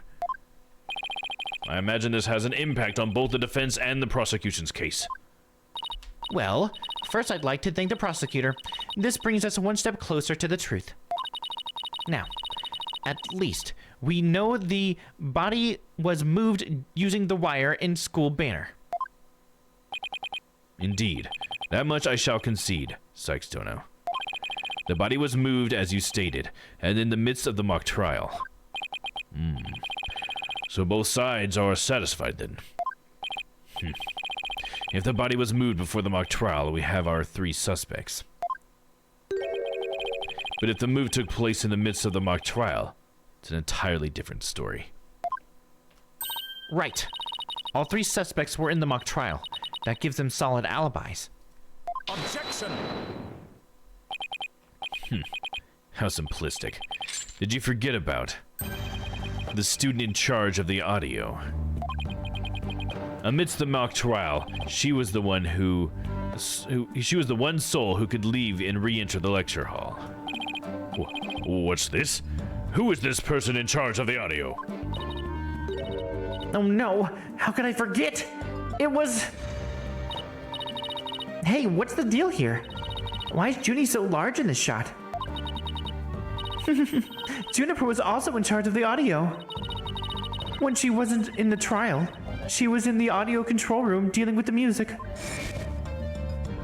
It's another one of those situations where the student council president does everything.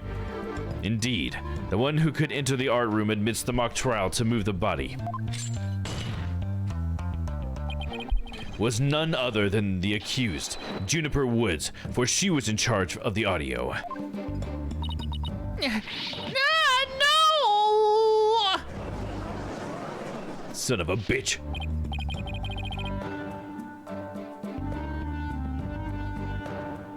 Why, yes, I see. That does make perfect sense.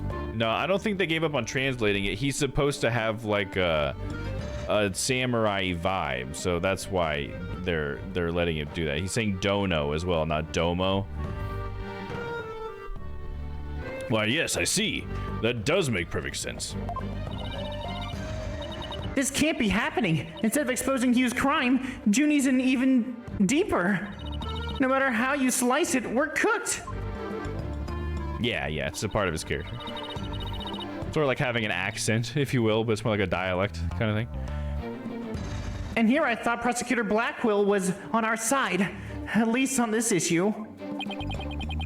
The Twisted Samurai strikes again. Tisk twisted? It's more like a dirty rotten. Your baldness.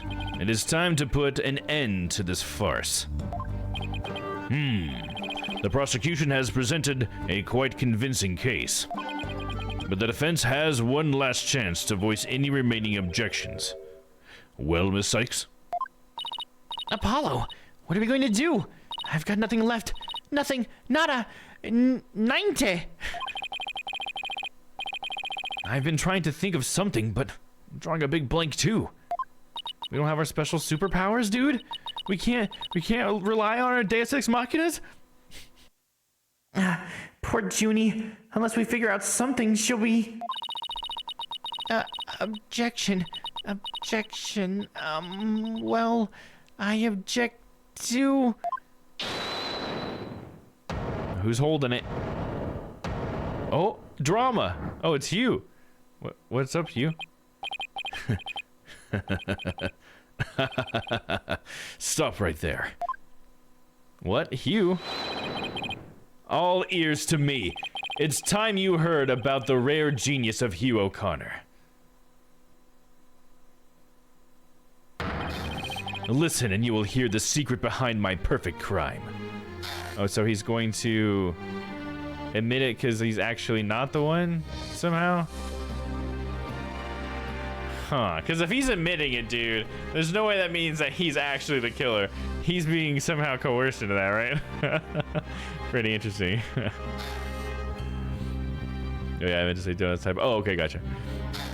What does Simon say to Apollo when he gets something wrong? Justice, Dono. Yeah, exactly. Listen, you will hear this secret behind my perfect crime. Perfect crime? What's that? I don't know what a crime is. Wait, this is some serious deja vu. Didn't we just go through something like this yesterday? Yes.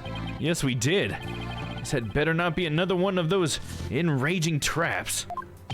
The murder, the moving of the body, the cover-up. It's all sprung from my brilliant mind. Well, go ahead. Arrest me. The real killer is right before you.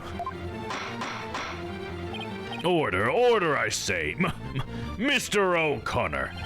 You already confessed yesterday, then earlier today recanted your confession. As if you mouth breathers could comprehend my genius. The ends justifies the means. Now, bow down and kneel. Kneel before my great and maddening intellect. Objection! It's definitely maddening. Thanks for explaining. I didn't get it. Yeah. Because Justice don't know. Yeah, exactly. I got you. Enough.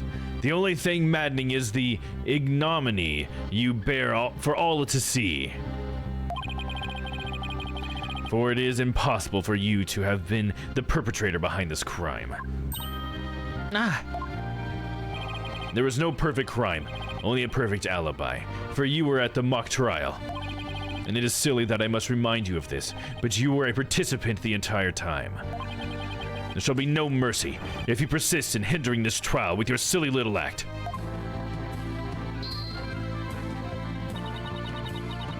Hugh doesn't seem the least bit shaken by Blackpill's threat.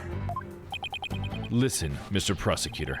Calling that a perfect alibi is beyond contempt. Your Honor, I'd like to take this opportunity to offer further testimony. I will now demonstrate the very moment of genius that transcended even perfection. Okay. Where is this going, dude? This took a turn, didn't it? You won't believe this, but I used a body double. I wasn't the real me at the mock trial. That means I didn't almost lose. My body double almost did.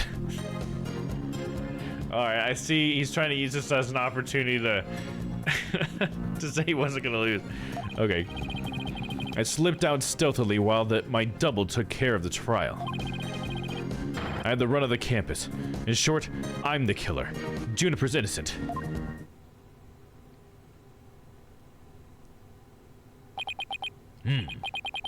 I have a question I was hoping the defense and prosecution might help answer. Is it just me, or does the witness's testimony make no sense at all? No, it's not just you, Your Honor. All I got from listening to that was a headache. Yeah, now it's just plain weird. Especially the whole thing about a body double. Well, I'm relieved it's not just me. And the prosecution? Your baldness. Summon an ambulance this instant. The witness is stark, raving mad. Yes, I think that would be for the best. Now then, let's pretend that never happened, and move on with my verdict. You people don't believe me. It's not a matter of not believing you.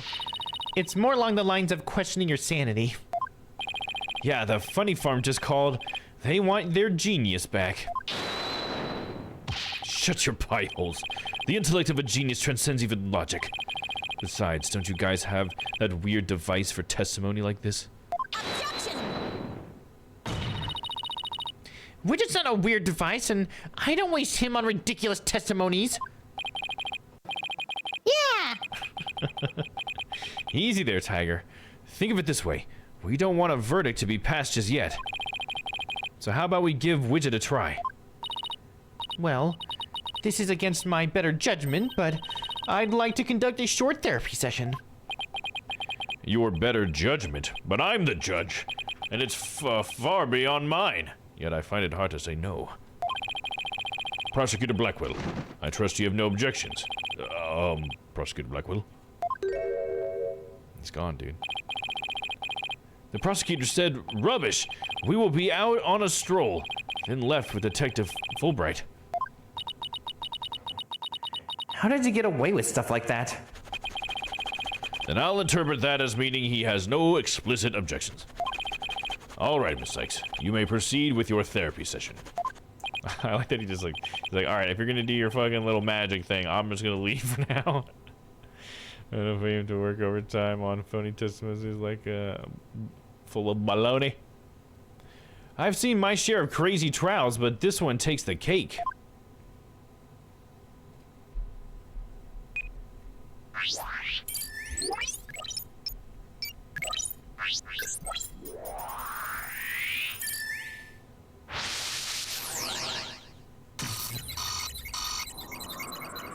Whoa! You won't believe this, but I use a body double, dude. He's like super ecstatic, dude. Look at that. Okay. That wasn't the real me at the mock trial. That's funny. They just got like a paper mask over it. That means I didn't almost lose. The body double did.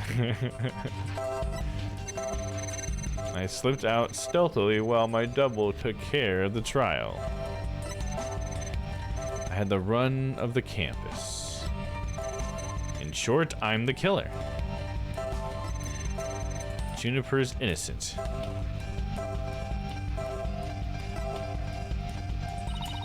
I don't get it. His confession is overflowing with happiness. Maybe he enjoys thinking how us mouth breathers can't comprehend his genius. This goes way beyond normal happiness. He seems to take an insane level of delight in his confession. Even a normal level of delight would be weird for a confession. Then again, he's not what I'd call normal. Hugh, why are you confessing? Who is this really for? I feel like that's the key to this out-of-control emotion. Alright, interesting. Alright, I'm gonna leave a little bit of cliffhanger. We're gonna go to a BRB. I go get something to drink. Mouth's getting dry. But we'll be right back to find out what really happened here right after this. Be right back. Even with your robot partner, you cannot beat us. Discover new worlds. You cannot beat us. We are Nintendo. We challenge borders. You cannot beat us. You don't need to touch your shot.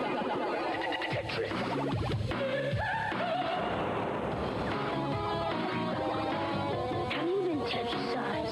Square, rectangle, trapezoid, texturezoid. Nintendo introduces Tetris. Put a piece here, put a piece there. Use your thumbs, use your eyes. Find yourself Tetris size. Now you're playing with power. スーパーマリオブラザーズ2はさすがディスクで面白い。下手くそ。ゼルダの伝説もさすがディスクで面白い。下手くそ。ムカーチェッカ。ムカッとくるけど。やればやるほどディスクシステム。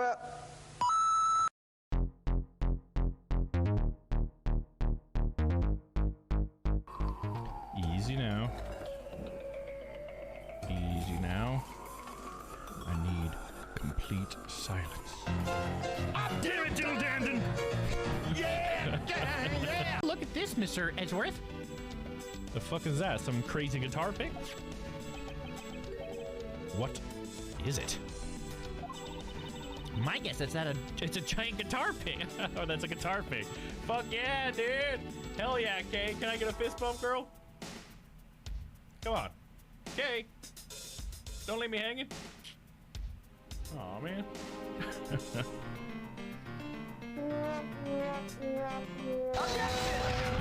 What's this? A drawing of a woman in a swimsuit wearing some weird headgear? Drat, where'd it go? I worked so hard to get that card. No. Little pervert. Stick my claspers in your cloaca, girl. If that's alright. Boom, boom. Here's what it's supposed to look like. This thick little sausage thing. Oh, oh man, that made a mess all over my keyboard. No! Even heard me. Sometimes I'm like, is he even hearing me? Eureka! Eureka! Eureka! Shamika! Papika! Ripa! Fake cat! Bad bet! Bad bet! Just nonsense words. God, there's so many guys that want to fight me, dude. Why can't we be friends? Why can't we be friends? Why can't we? Takashi, heard you wanted off the team. That ain't something you can put in a text. They dancing over. Don't just apologize, do something about it. If it's not Shota, I don't want it. I won't come back here ever again. I understand. I'll talk to the owner. If I don't get the boy that I want, I'm fucking leaving, okay? I'll be writing a strongly worded letter to the city. To let them know that you treat your customers like absolute garbage. I cannot stand this. Oh my god. Is it hot here? I'm like hyperventilating right now. It's like, whoa. Hold on, lady. Here you go, little guy. He likes it. Little flakes. These are my little man flakes. There you go. It's the bird! Touch the bird! Oh, god damn it. I'm so mad I could just... Son of a bitch. Destroy! Destroy! Do you see this right now?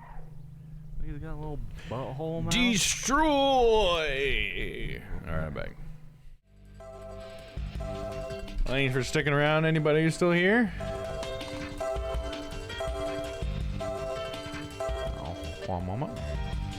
Let's have a little lemonade. Yum-o, and some water. And we're going to find out what's behind all these emotions. So emotional. Got a lot of hydrate emotes there, huh? Nice. You won't believe this, but I used my body double. It wasn't the real me at the mock trial. So you shouldn't be so happy to have done the murder. I'm gonna probe right here. Try this out.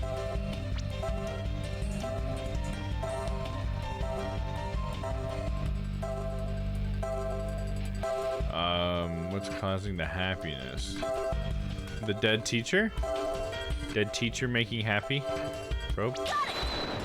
Because he killed her? Because he's the murderer! This one's the best. Oh yeah, drinking raccoon. That's cool. I like that one. I like that I can see what it is. Those are my favorite, because sometimes, like, if they're really detailed, it's hard to tell, you know? That's one thing I struggle with some of my, like, actual picture ones, you know? It can be hard because they're so small. So I always appreciate when I can tell what it is. Mr. O'Connor, this is what you're happy about. Happy? What are you talking about? I'm confessing to murder here. To call the grief I feel at the severity of my crime happiness is insanity beyond mine. Oh, guess I got that wrong. I pity you, mouth breathers. You shouldn't listen attentively, or you should listen attentively to the genius of my confession. Okay, so that wasn't it. We're on the killer, so I got to figure out what's making him happy. Juniper is innocent. I guess Juniper's innocence is making him happy, perhaps? I like this image, too, of the cuffs just breaking into pieces and floating away. That's kind of cool, right? Oh, it's milk. Okay. Gotcha. Chugging some milk. Either way, chugging something. Alright, let's try Miss Woods. Is that what you're happy about? The music stopped. That usually means I got it right. Mr. O'Connor, yesterday you said that you didn't really care about Miss Woods anymore. Oh, I forgot he said that. I already told Juniper, so I might as well tell you. I don't really care about her anymore. What? Why? Yeah, well, Juniper reported my secret to Professor Court. His secret? Oh, the bribe. She wanted nothing to do with me because I had disappointed her. That's why I don't care about her anymore. I was never trying to protect her. My confession was always about one thing and one thing only. The truth. Mr. O'Connor, you feel great happiness in the fact that you might help set Miss Woods free. So much that it overshadowed all of your other emotions. What are you? I can hear it clearly now, Mr. O'Connor. The discord you've been trying to suppress. People don't normally feel like you do when you confess. So he really was trying to protect Juniper. Yes, I'm sure of it. Hugh's feelings for her are the real deal. Down to 90%. But that means his confession is... Finally figured out the obvious, have we? Who's that? Why is it a question mark? It was Black Quill. Why would it be question marks? They would recognize his voice when he came back. Why is it gotta be question marks, dude? Finally figured out the obvious, have we?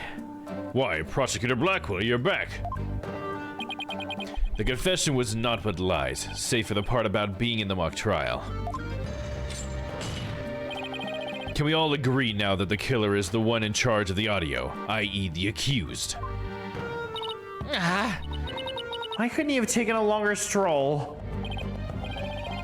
No, you haven't unraveled the genius of my body double trick yet. Exactly, we only got 90%, dude. He's still got a lot of noise we gotta get rid of, dude.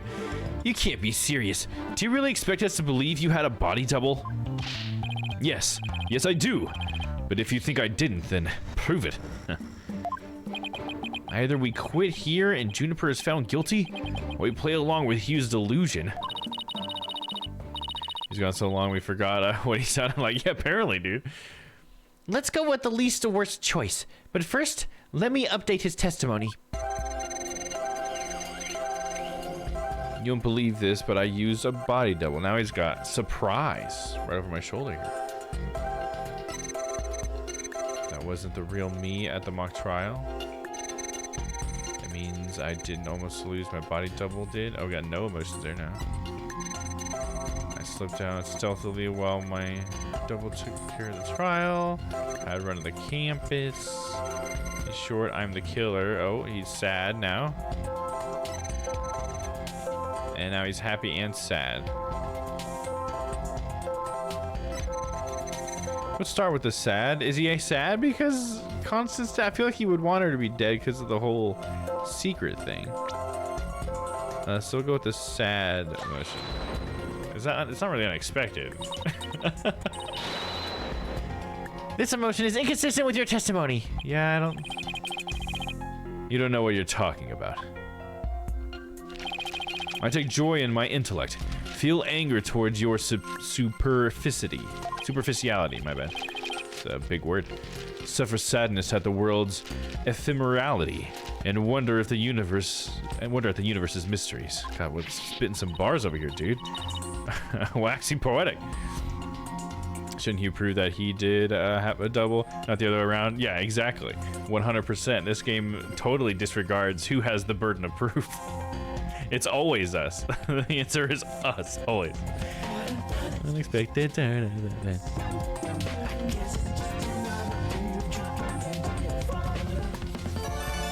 Well, lemonade, but thank you, Never. Appreciate you. I should have brought my dictionary to court.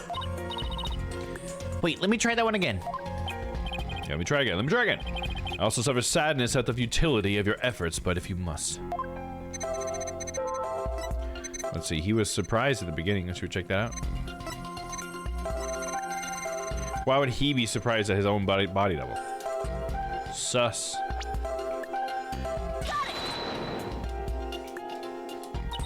Mr. O'Connor, this emotion is inconsistent with your testimony. Okay, same thing, huh? Yeah, so wasn't that then, huh? What could it be?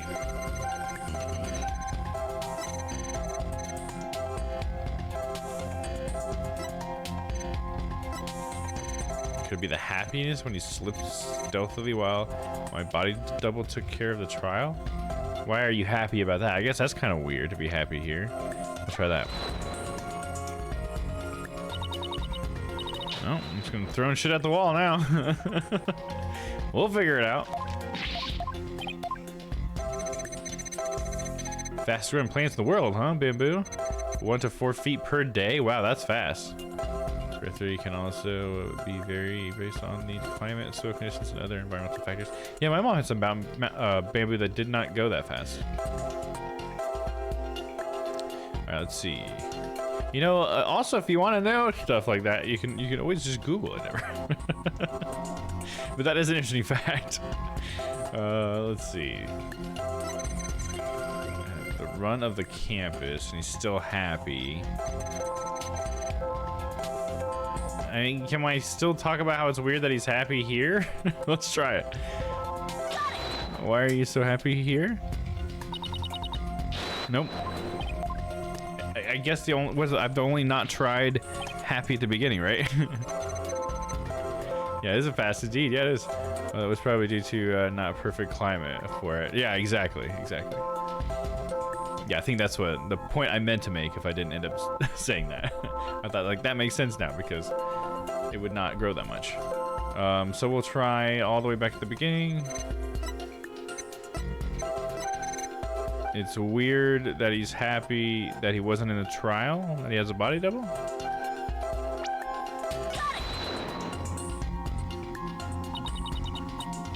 No?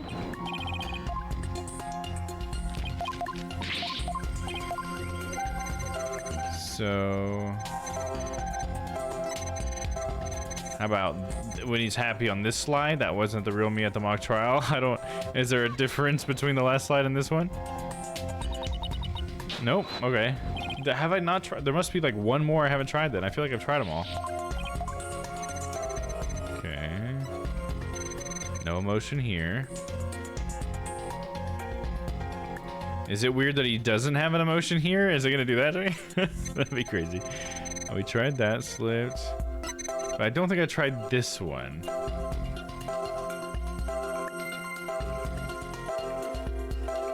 Huh. And he's happy and sad here. And sure, I'm the killer. No, we haven't tried this slide again. Because he's really happy here, but he's also a little sad that the Juniper's innocent. We'll try the sadness.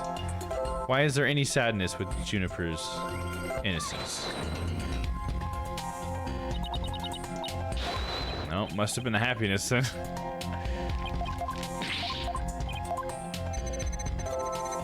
It's gonna be the very last one. Wasn't that either, huh? Huh. Well, rather than just flail about, I'm just gonna check and see what it is.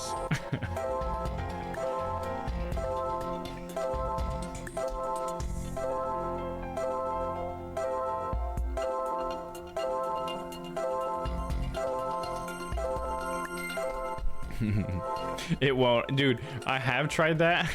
You could try never if you want. I have tried that, but it will just make shit up. I've asked it like who the killer is on previous cases, and it'll just point the finger at a random Ace Attorney character. It's actually kind of funny, but yeah, it definitely will not give me a good answer here at all. But yeah, I had the exact same thought. If you want, you can try asking it.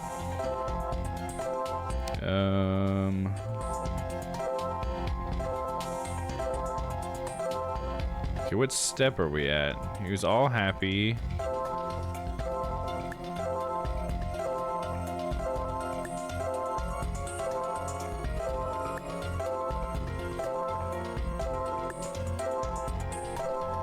Says it's on the third statement if I'm looking at the right spot.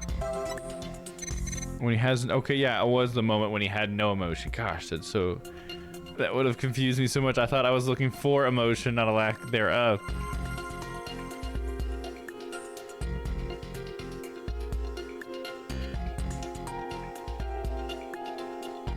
Okay, yeah, I'm just supposed to point out that he was happy for the whole thing except this, which I guess that's something that someone could pick up on, but I'm just so, I think so in the box sometimes. Get my own way. Don't actually risk spoiling the game. Yeah, I feel yeah. I was a little bit worried about that when I was trying it out, but when I realized that it was just like telling me that a character that wasn't even in that game was the killer, I was like, okay, well, it's probably not really gonna spoil anything. I mean, I guess maybe it still could, possibly, but it seems like it was just making shit up, dude. Like you said, go sleep. Have a good night. Sounds good, man. We'll catch you later, bud. So we got to pinpoint happiness here. I didn't almost lose, you say? Very odd. You exhibited happiness the entire time except during this statement. You don't know when to give up. Wait, now that I think about it. No, don't! Stop making stuff up! When I left the lecture hall, it was during Professor Means' pre-trial speech. That's when I moved the body. I then slipped back in just before the verdict.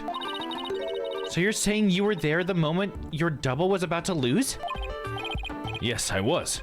Naturally, I wasn't happy when I saw that.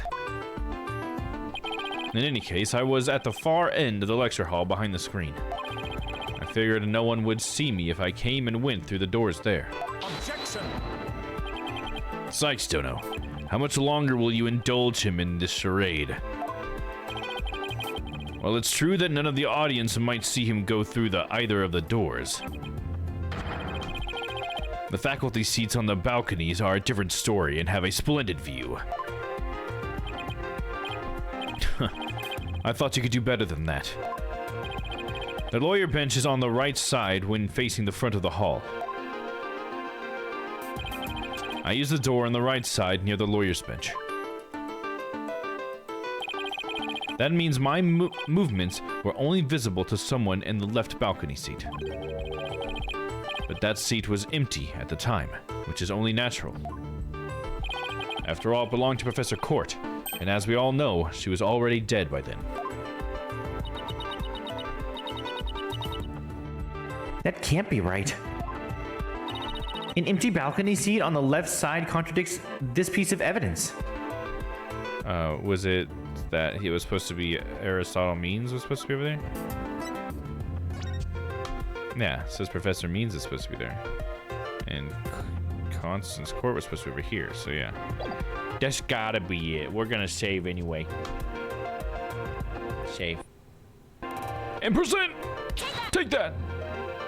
Oh, sorry, I forgot to show it. That's my bad. I've got no idea where this contradiction is going, but I don't have any other moves at this point. It was basically just a map that showed that the person he said that was supposed to sit there was not the person that was sitting there.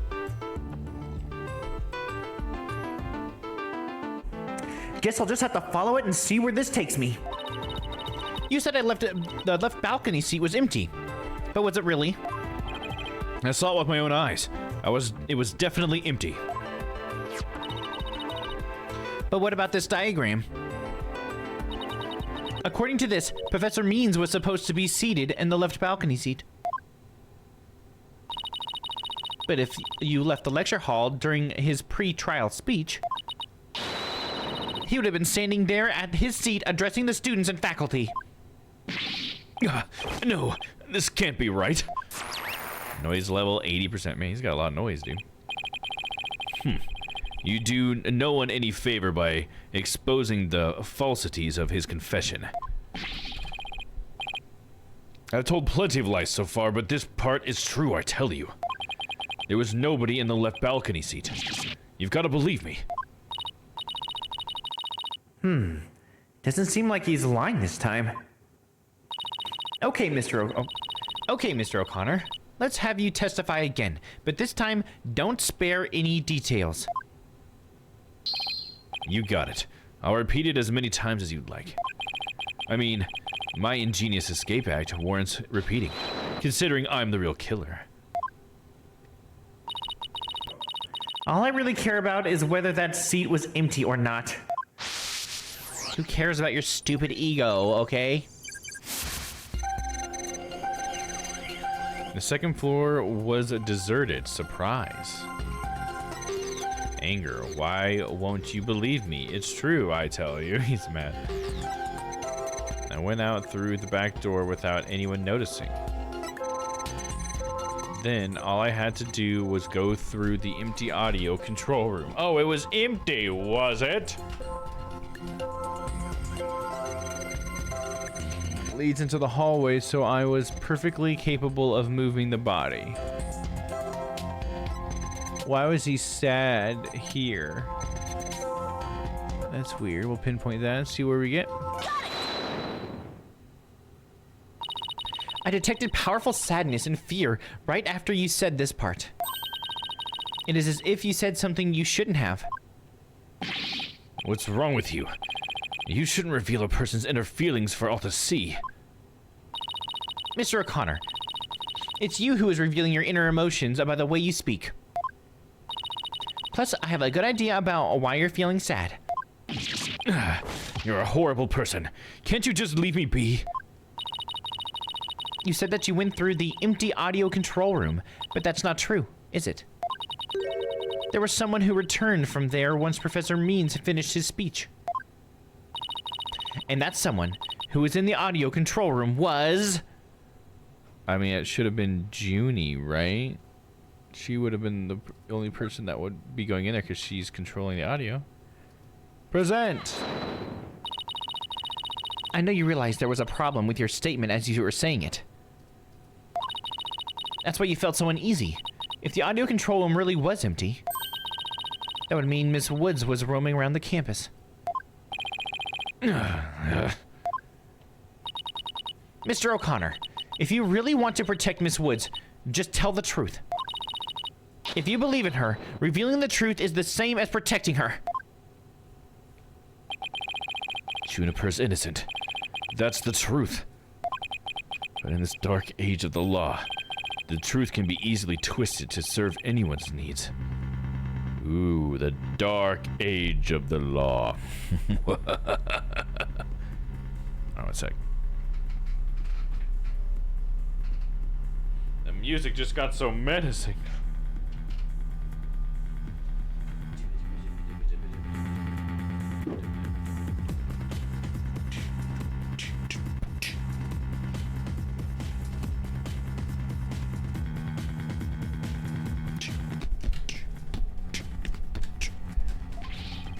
When the end just justifies the means, your only choice is to fight back with lies. Hugh's heart won't hold out under this battle between truth and lies. Is there something I could do to make him recant his false testimony? I fear nothing now that I have lost everything. Go ahead, Prosecutor Blackwell. Cut me down if you wish. I thought you'd never ask.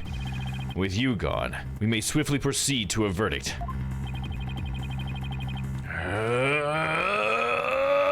Yeah! Ah! Whoa! He broke out of the shackles again! Oh no!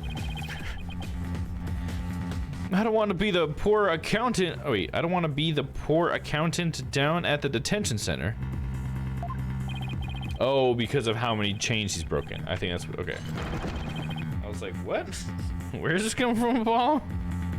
Justice don't know.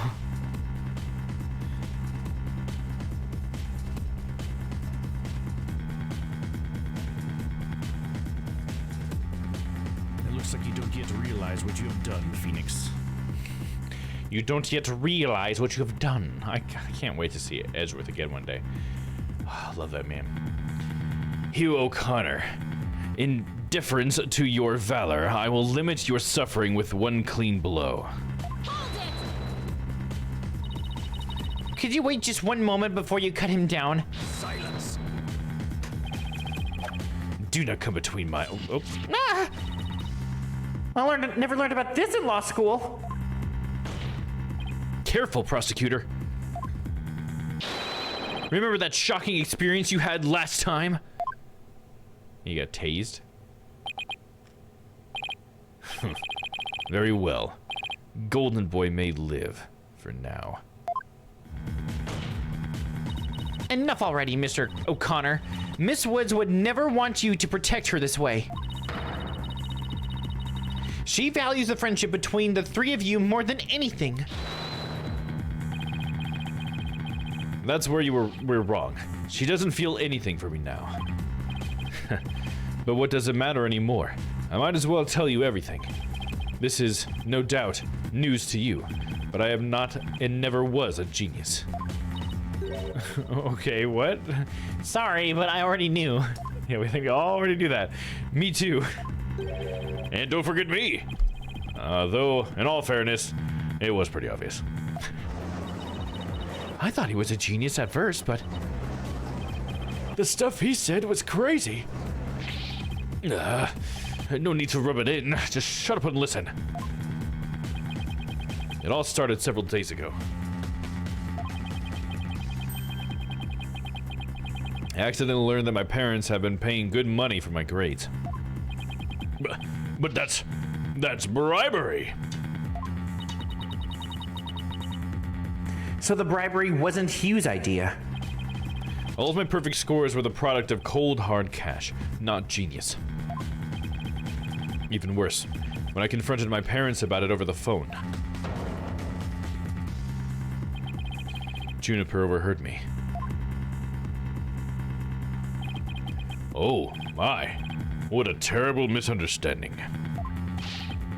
I've been living a lie. I don't know what else there is to say. I'm no genius. I'm completely worthless. Looking pretty cocky for someone who's saying they're worthless. A perfect zero. Oh man, now I kind of feel bad for you.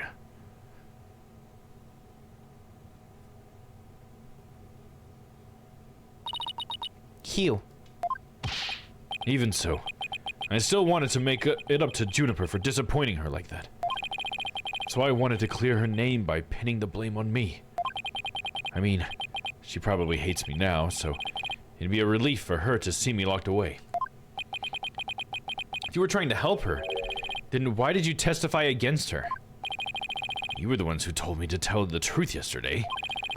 So I thought if I did, it would help her. He wasn't trying to provoke us? Looks like we seriously misunderstood him. More ways than one. At the detention center yesterday, Junie was in tears when she opened up to me. But the truth is, the friendship between the three of them is still rock solid. If there was something that could help me prove that to Hugh... We even have proof of our friendship. Yeah, as long as our friendship lasts, you can bet we'll be carrying them around. I know. What about that proof of friendship they mentioned? I wonder where or what it is.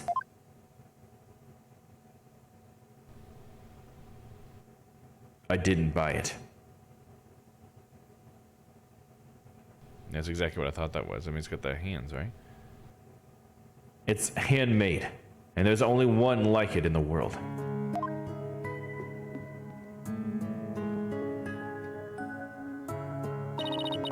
Maybe it's... No, that's definitely it. That band around his neck. Mr. O'Connor, that band around your neck, that's your proof of friendship, isn't it? Proof of friendship? Is that anything like a proof of purchase barcode? In court, evidence is everything. That's why the three friends created friendship bands. It's the evidence that proves their friendship.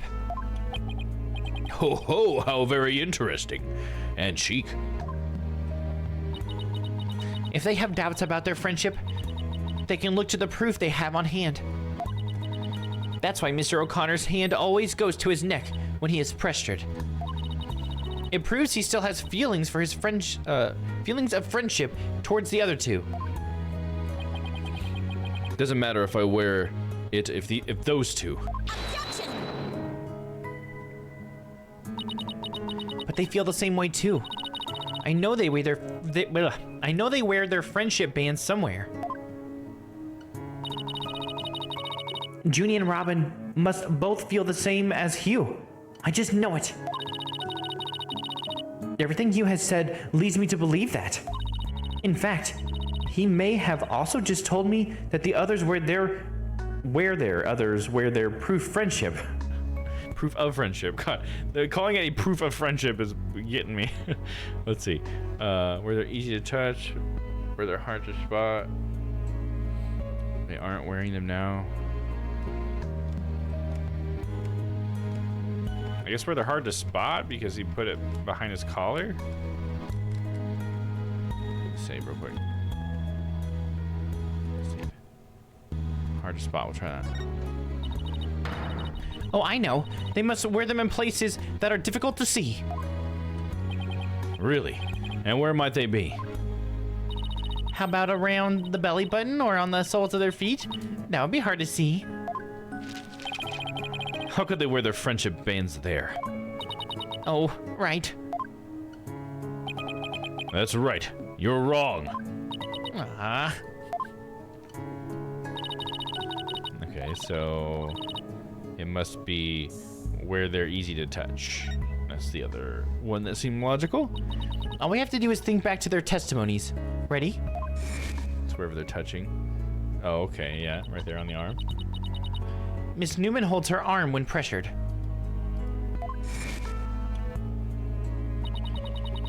And Miss Woods holds her wrist. I know Miss Woods very well. She would never abandon their friendship with you over something like this. And taking the blame for her will only succeed in making her terribly sad. Oh,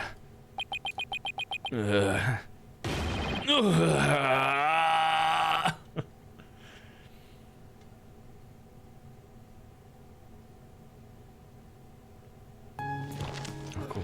Anime. And suddenly, anime.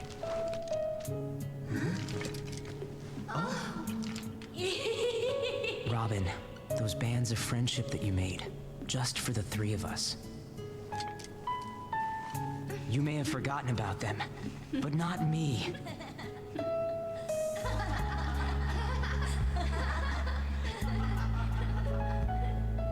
Hugh!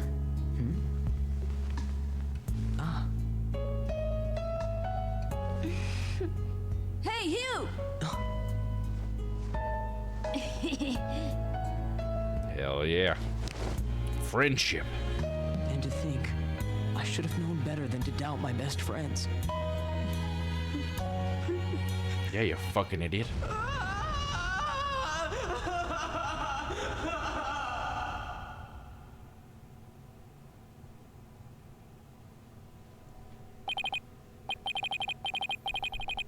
Friendship is magic.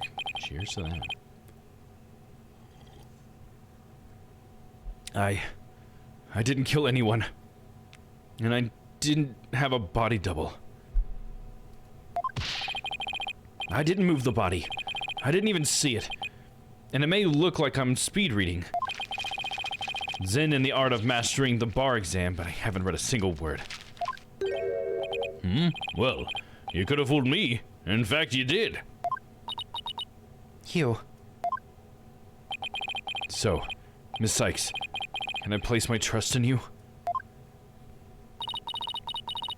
I'm going to save Junie. So yes, you can place your trust in me. Then am I to understand that the witness is recanting his confession? Again? Yes.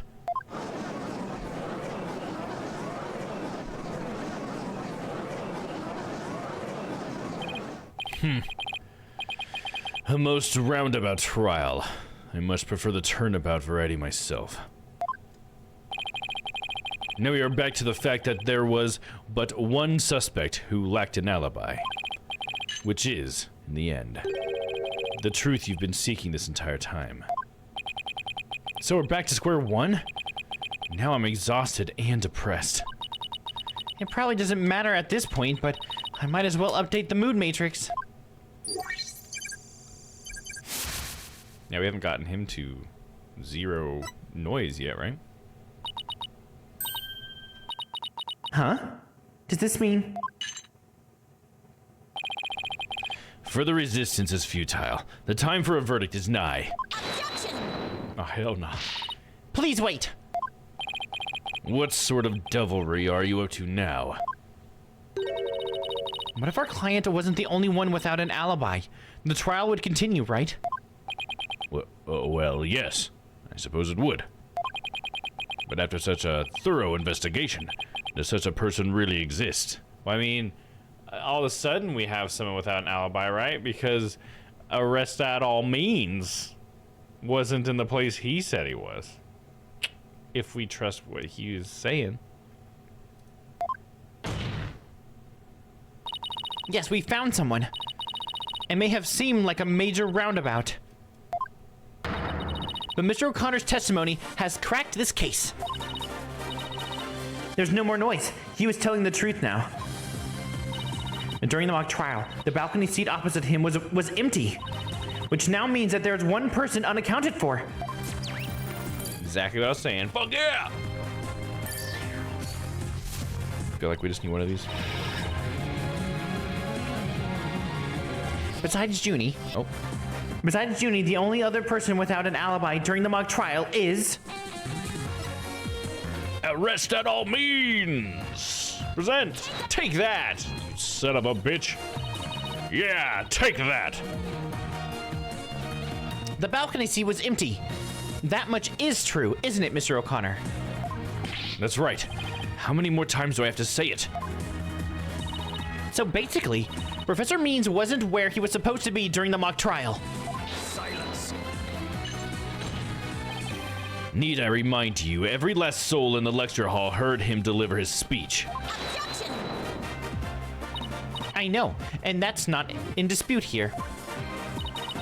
Now let me explain how a speech could be given from an empty seat. It was... given from hiding, given later, pre-recorded. That makes so much sense. It was given later. He just canceled the speech. And what if the speech was pre-recorded? That's the only way the speech could have been delivered from an empty balcony seat. Oh. Hugh? Wait. Are you accusing Professor Means? That's insane. I mean, he's the one who gave me the tape recorder.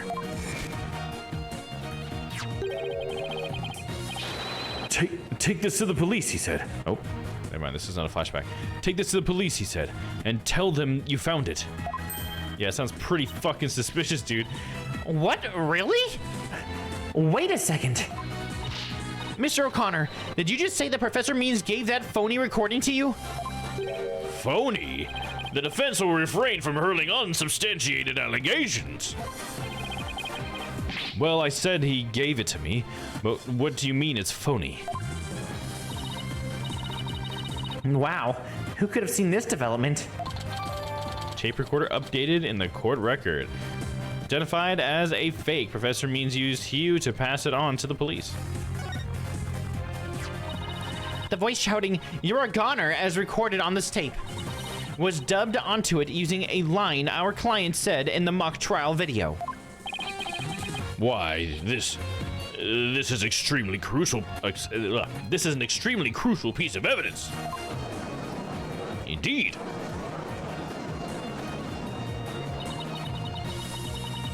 Professor Means gave Hugh the phony tape. If that's really true, then Professor Means has guilt written all over him. Your Honor, the defense moves to call Professor Aristotle Means to the stand. Silence. Huh. The seat was never empty. 'Twas an oversight by our dullard of the witness. An inmate who was formerly a surgeon once told me something. He said it's often all too easy to overlook critical symptoms. Well, we're not going to overlook this oversight. If the speech was pre-recorded, the basis for suspecting our client would be shattered. Let's check with Professor Means and see whether the empty seat was a witness oversight. A verdict without first looking into that would be inconceivable. Damn, get him. That's enough, both of you. Now, here's my opinion on the matter. While a surgeon overlooking critical symptoms is a problem, a witness's oversight, too, must not be overlooked. Thus, as the matter of whether Professor Means was or was not in his faculty seat, I believe we must ask the professor himself. I agree. Professor Means should be here in the gallery today. Do as you please. You've lost control and you're just getting mad, Black Quill. Everybody's not doing what you say.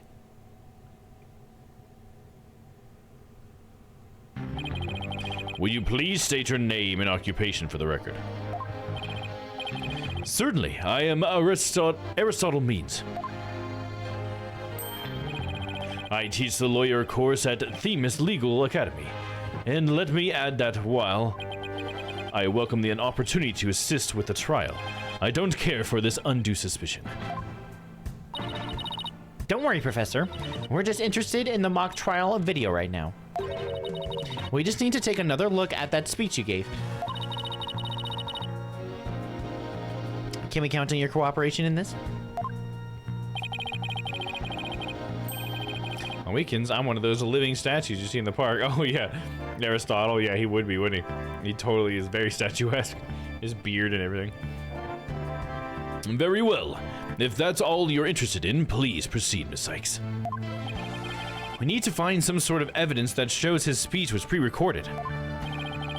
All right, I believe we're ready. Let's roll the video.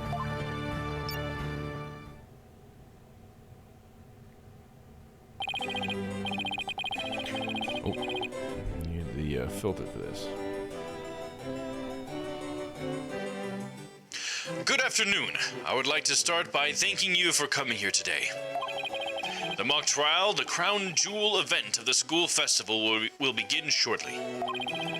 When I was a student, I too could hardly wait for this day to come.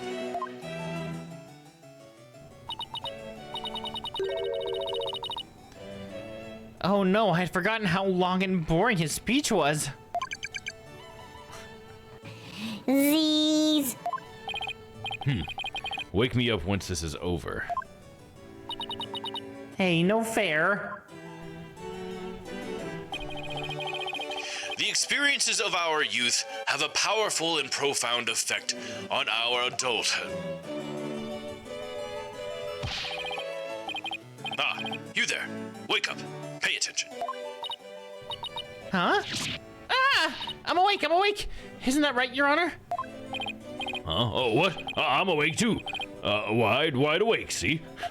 I wasn't sleeping. Black was asleep. Once again, our pure white Lady Justice will be watching over all of you today. Pay attention and you may make a difference one day. Now, let the mock trial begin.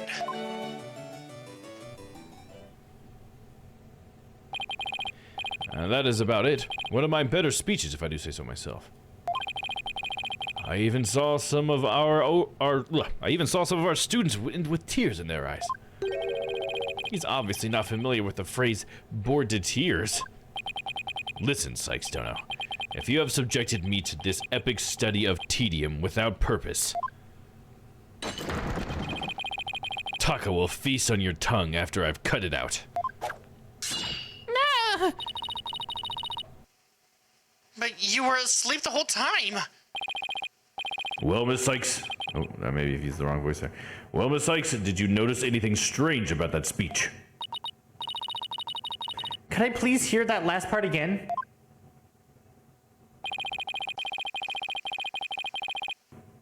Oh, hold on. Once again, our pure white Lady Justice will be watching over all of you today. She's not. That's not even Lady Justice, is it? Well, she's definitely gold, though, and not pure white. There, I finally found what I needed. Professor Means, I have only one question about your speech. Why does that last part we just heard contradict with this? With that right there in the middle! You were inside voice for some of those. Oh, I was inside voice for the TV lines that time. I didn't get the telephone one. Is that what it was? Yeah, sometimes my inside voice, it's on my, it's next to my foot, so I accidentally hit it with my toe when I go to turn it on, so sometimes it accidentally flips over. It's just an accident, you know, it's all good. I'm a human. I make mistakes. The professor said the pure white Lady Justice will be watching over them. But the Lady Justice in the video isn't even close to being white. It's as gold can be. This is where we find out he's colorblind or something. I'm not sure I can wrap my jaw around that to testify its authenticity. I didn't say it was made of gold, Your Honor. Now, it's true that this statue is pure white. But it broke before the mock trial began. The one you see here is its replacement. Oh, okay. That's where this is all gonna come into play. That she put it together all wonky too. Interesting. We're probably gonna have to use that. Like, well, when it was together, it was in a weird configuration or whatever. The judge at the end before the scene, no big deal. Huh? It must have stuck on then, because I didn't have my foot on it the whole time. Well, I do it for in the past too. If it was, I don't know if it was. Thinking back, but either way, let's not dwell on it. I honestly hate talking about this stuff. Let's just continue on. Oh, well, that's a shame on every count. Ironically, this golden statue sticks out like a sore thumb compared to the white one, meaning the professor wouldn't have made a mistake in its color if he'd been present. Exactly. It seems that I have caused some confusion, but it was merely an oversight on my part. The statue was in the middle of the room. How could you not know what it looked like? Well, I was in the balcony seat. Furthermore, the statue had previously been white. I'm afraid this isn't sufficient evidence of the speech being pre-recorded. We had our answer long ago. The accused was the only one to leave the lecture hall. No, wait! There's got to be something that can prove that the speech was pre-recorded. According to the mock trial video, the speech started here and ended here. It was a little over 10 minutes, but I doubt anyone wants to be tortured again. Well, it was only a little over 10 minutes. It felt like it went on forever. See, I told you it was a little over 10 minutes, which is right how long that the silence in that recording was. How'd you figure out how long it was? Easy. There's a timestamp at the top right. All you have to do is subtract the time the speech started from the time it ended. The speech goes from 10-minute mark to 35? Wait a second. I could swear I've seen the same interval of time listed among the evidence. Yes, we have. We did see that. Maybe there's a way for me to use the speech time to show that it was pre-recorded.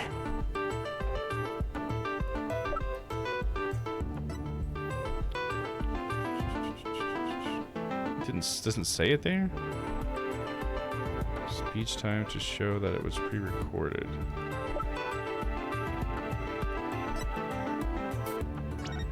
Oh, here it is. This says the time right here. 10 minutes, 35 seconds. I knew that was gonna come out. Apologies for that. Just wanted to make sure you didn't get stuck on. Oh, yeah, I totally get you. Yeah, nothing against you or anything. It's just one of those things where I try my hardest not to fuck up because I know you guys are really helpful and like to help me out. But honestly, it's like, it just pulls me out of the game. And then all of a sudden, like, I forget where we're at and stuff. So that's why I hate talking about that stuff. But nothing against you for trying to bring up. I appreciate you for trying to help me keep my stream tip top. Appreciate it. But if it's a minor thing like that and it's not a big deal, let's just not talk about it, I guess. You know? All right, but either way, this is what we're gonna present. I would like the court to take a look at this. And this is the voice print analysis that proves the voice on the tape recorder belongs to our client. Yes, but didn't we just establish that the voice on the tape recorder was a fabrication? We did. But what I'd like to focus on is the noise that is also there. Noise? Yes. The defense believes it's resulted when the tape's previous recording was erased. And what do you hope to prove by that? The length of the noise is what's important. It's 10 minutes and 35 seconds in all. And what did the timestamp read at the moment Professor Means began his speech? That would be exactly 10 minutes. Now, let's fast forward to the long-winded exercise in boredom to the end. Okay, stop. The video timestamp now reads 2035. Based on this, we know the time it took for the speech is... we know the time it took for the speech alone. Right. Subtract 10 minutes and you get 10:35. 10 minutes and 35 seconds. Right. 10 minutes and 35 seconds. The same time as the noise on the tape recording. I assume you all understand what this means. Professor Means' pre-recorded speech had been where the noise is now. But what's weird is why did they have to record after it? Like, how did he...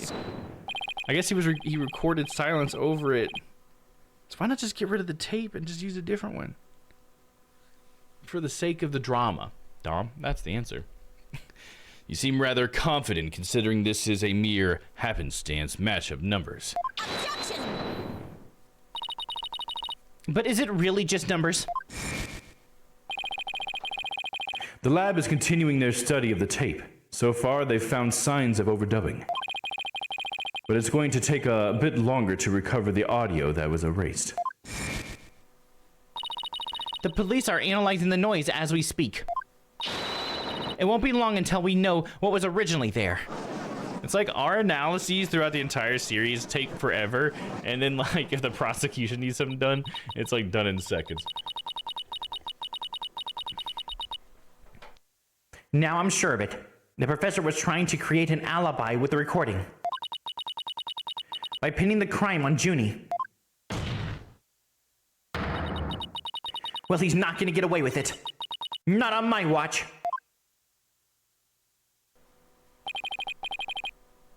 Miss Sykes.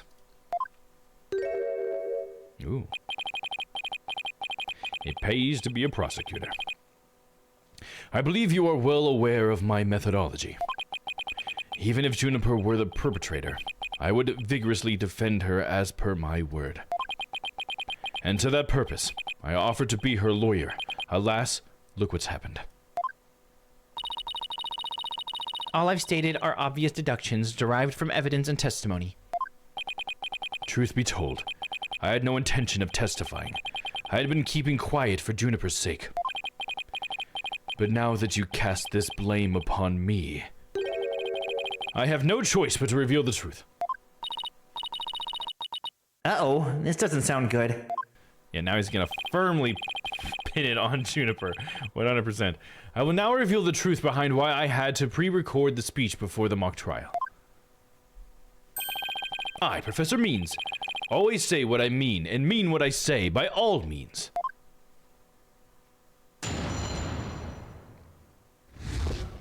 Professor Means' testimony. The defendant came to me with what she said was very important, and by necessity secret. She asked me to pre-record my speech and come to the audio room during the mock trial.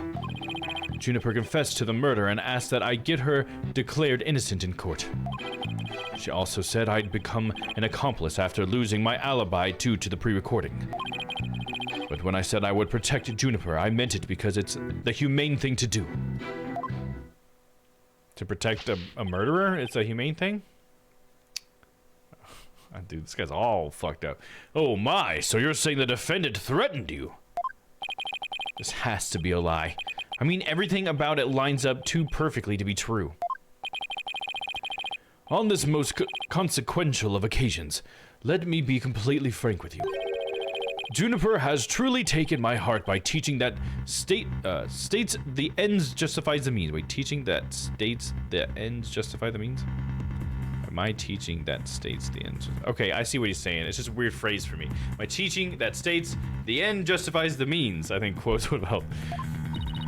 I don't believe you.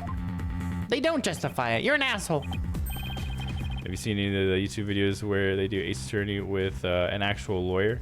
Oh, yeah. Well, I haven't sat down to watch them because I don't find it that entertaining, but I have seen clips of, I think Legal Eagle did a little bit of them, and Attorney Tom. And the thing is, I like Attorney Tom and Legal Eagle videos. They're great videos. I think they're good guys, good YouTubers. But for some reason, I think it's just like, I have my way of enjoying Ace Attorney, so it was just like weird to watch them like clunk their way through it. But I like the clips though, because anytime they have those moments where as a lawyer they're like, what? You know, that's my favorite. They're like, you can't do that in court. That's a lot of fun. But I haven't watched them all the way through, I will say. Let's see. When she asked me to defend her, she said I was also proved her two friends. I also had to prove her two friends innocent. Her two friends? The witnesses? Correct. Hugh O'Connor and Robin Newman. I was to ensure all three walked free. All three were to achieve their dream. That was the result Juniper was seeking. And she was even willing to threaten me, her own professor, to that end. You no doubt had high praise for her ruthless tactics. Yes, well, that is why I vowed to vigorously defend her despite her threatening me. That's so funny. So it's like, it's his own teaching is like backfiring on him, and he's like, oh, this is great. How funny is that? Gotcha. Yeah, were you talking about either of those two, or is there another lawyer out there? I only really have ever watched Legal Eagle and Lawyer Tom. Those are the two internet lawyers I watched. It's so funny. He's like, you're threatening me. Oh, that's so cute. Just like I taught you to. All right, you got it. There was a time when lawyers merely sought the truth if they wished for victory in court. But alas, those days are over. Now, in the defense of justice, order, and all that is good, the end justifies the means. I think I just usually hear it as ends justify the means. I think maybe that's a part of why it slips up my mouth. I am so sick of hearing that phrase. Though it truly grieves me so, I must tell you this. Forsake the truth if it's a victory you seek. Steel yourself for this new courtroom reality. No, I'm not. We're not using falsified evidence. No way. With that grin that you usually make, I'm pretty sure you were threatening her. Yeah, dude, I'm pretty sure you threaten anybody you look at with that smile, right? It's so creepy. I was just talking about those videos in general. Right, well, I just was asking if you had another example, but that's fine. That does it. He's gonna regret dragging those dismal, depressing ideas in here. Since he's already surrendered to the dark age of the law, it's up to me to fight it. Yeah, young lawyer. Why so silent, Sykes, Dono? Something the matter? This is a court of law. It's no place for long-winded talks about idealistic principles. That's why I'm going to let the evidence do the talking. The thing is, like, wouldn't the prosecution also... They act like the prosecution's, like, all for it. Like, forging evidence all the time. But it's like... But if they were right, they should be upset about it, too. They don't want the defense doing that. You know? Let's not get carried away now, Miss Sykes. It will not do to have you attempting to discredit my doctrine. Do not force me to rectify the situation. No, go ahead and rectify it. Only if I lose and you win, that is.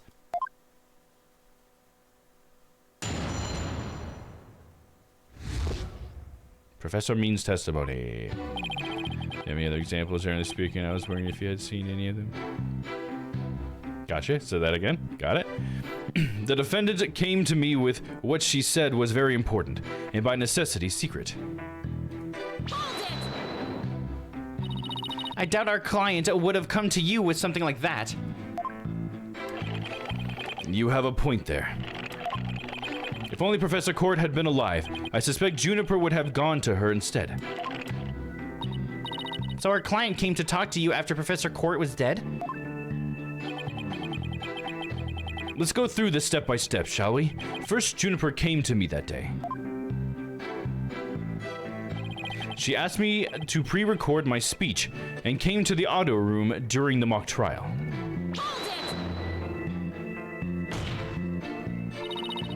Are you suggesting it was our client who told you to fake an alibi? You have every reason to be surprised. I, too, was shocked when she told me that. Simply put, Juniper has a secret that she wished to protect that badly. Is he kidding me? That lie couldn't have been further from the truth. The problem is, how am I going to expose it? It was an earnest request from an outstanding student. How could I possibly have refused?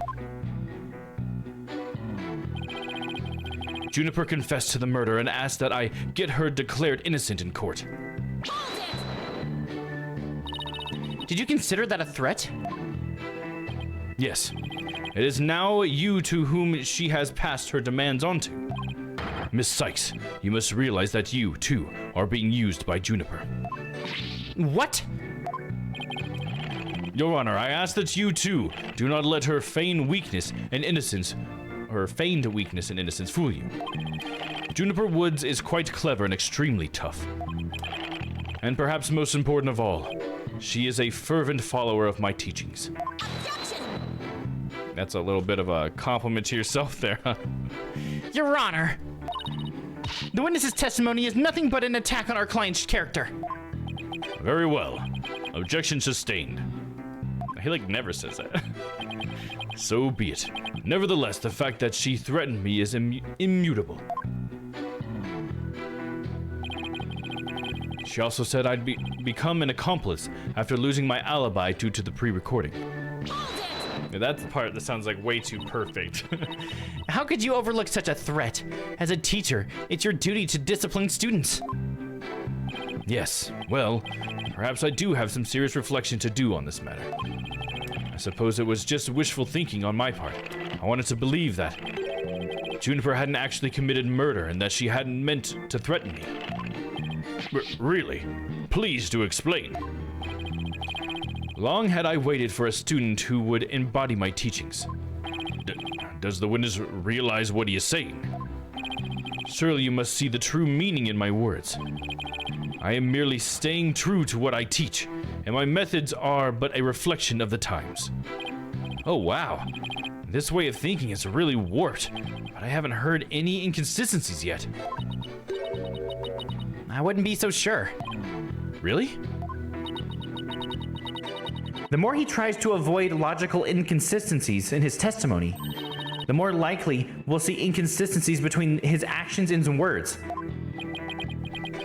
It is a dark age in which we live, and there is much I would like to say on the matter.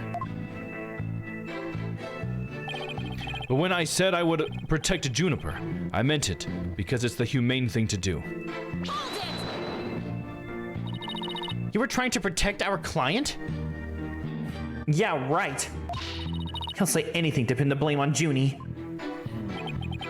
What a frightful look. I would ask that you not glare at me so. I have nothing but admiration for how Juniper was willing to go as far as to threaten me. That is why I am protecting her by any means possible. She has already been a model student. Liar! You're trying to pin the blame on her. How am I going to show what he's saying isn't what he's really thinking? I mean, use your fucking mood matrix, girl. You cannot possibly overturn my claims, so isn't it about time you admitted defeat? After all, if my unassailable logic is not truth, then what is it? If he thinks I'm going to give in to this pack of lies, he's got another thing coming. I'm going to find a hole in his story. If it's the last thing I do. Even though he's rotten to the core, he's a total pro. I mean, that all made perfect sense. Yeah, but you can't believe a word he says. He's making this up as he goes along. He'll trip up on his own words.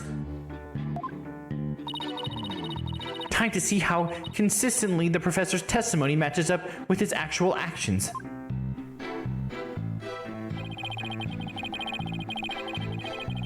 Okay, so not that must mean that I have something to present that would show that. His actions. Let me consult the evidence really quick. I don't really have much on him, do I? He was here. And here.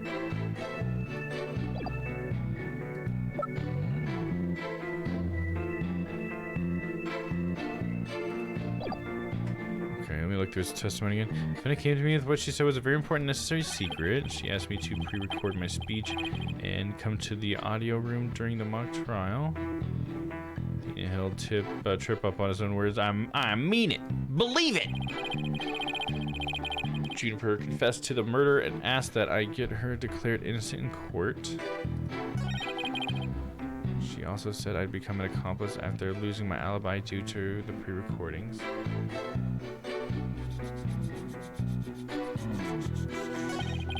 When I said I would protect Juniper, I meant it because it's the humane thing to do. It's the humane thing. Do I have anything that... Because it's the humane thing to do.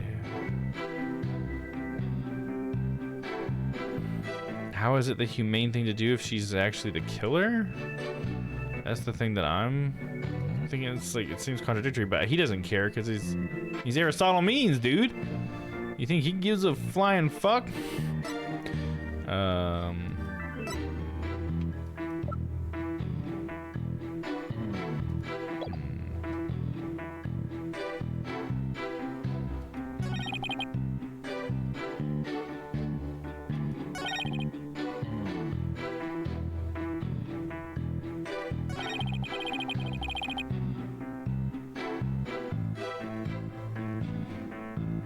Anything for this? She asked me to pre-record my speech and come to the audio room during the mock trial.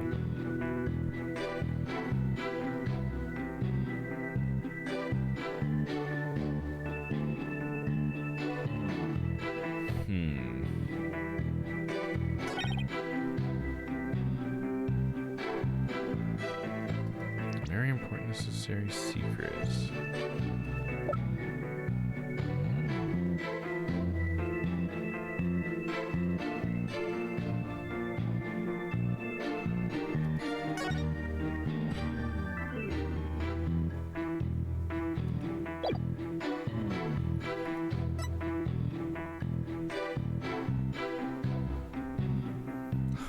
really see anything that's like, nothing's jumping out at me at least. It's gonna be one of those ones that's kind of convoluted. And it came to me, which is so very important, it's super secret.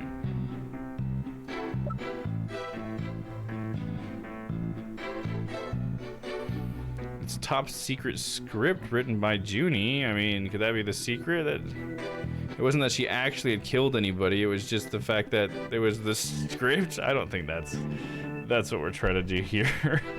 I'm just like seeing secret and secret. Those match, right? Let me try to find a hint really quick.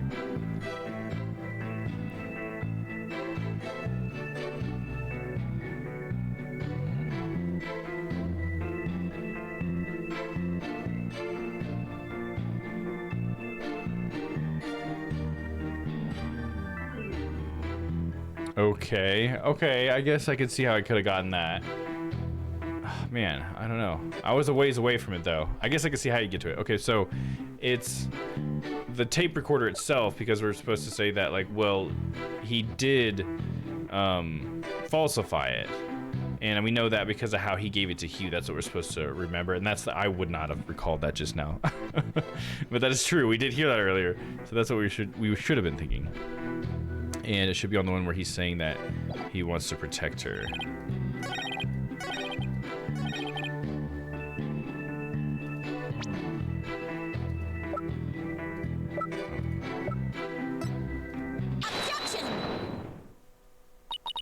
So let me get this straight. You were trying to help Miss Woods? Ha! That's nothing more than a bald-faced lie. No offense, Your Honor. I think that deserves one of these.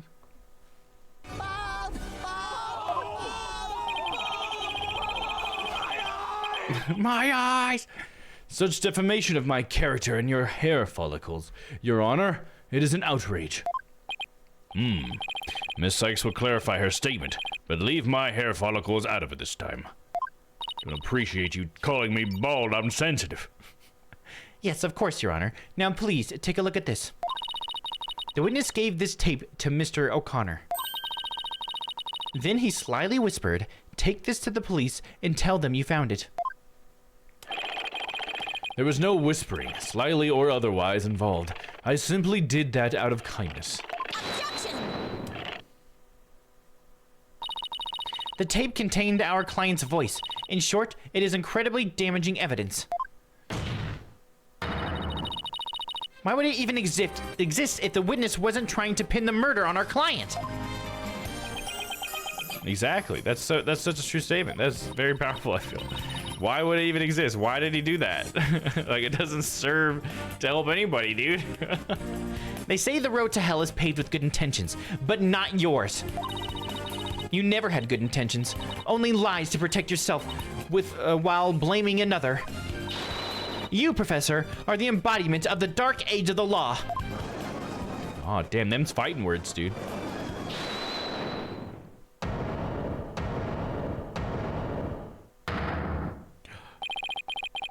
Why, you little... You dare call my teaching methods lies? Oh. What? What the fuck, dude? And now he's cracked. Gasp indeed.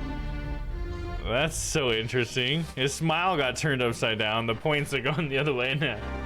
That's kind of funny. Maybe that's partially why they did it so pointy before. Interesting. Themis Legal Academy is a proud institution.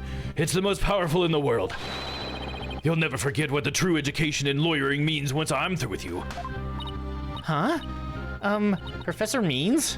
What's with your hair? Quiet! No talking in class. Oh, damn, dog. Ow! Homeroom, October 26th. Eyes and knees up here, everyone. Homeroom is now in session. We will begin with roll call. Athena Sykes. Huh? Oh, here? Apollo Justice. I'm fine. I mean here. Fool! The proper response is here without any extraneous information. Ouch! I mean, here. Next, Your Honor. Here. See, class, that's the proper way to answer. Simon Blackquill. I said Simon Blackquill.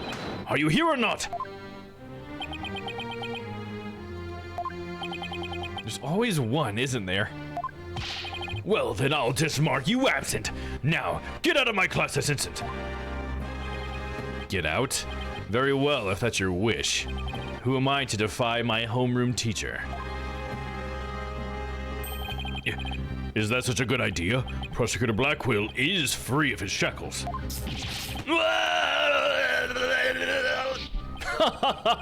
It just so happens I was a member of my high school's disciplinarian committee. But it is just really, is that really so shocking? Constabulary lapdog to teacher's pet.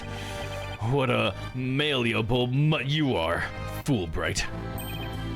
Which means through the chalk and Simon countered it with his oh, that'd be cool. If you like split it in half. I hope they do that as like an anime cutscene. Wouldn't that be badass? Anime cutscene, you actually get to see the whole animation. Hell yeah, that's probably not gonna happen, but that'd be cool. Very good, Bobby. You just earned a gold star and a promotion to head disciplinarian. All right, class is now in session. Why do I have the sudden urge to go to the nurse's office without with a stomach ache? Yeah, what is going on here? Main point, Juniper's the killer. I am innocent. Pay attention! I am not the killer. Juniper is. This will be on the next test, so you had better be listening. But Professor, you created the phony tape to pin the blame on Juniper. Plus, you were the only one who could have moved the body during the mock trial.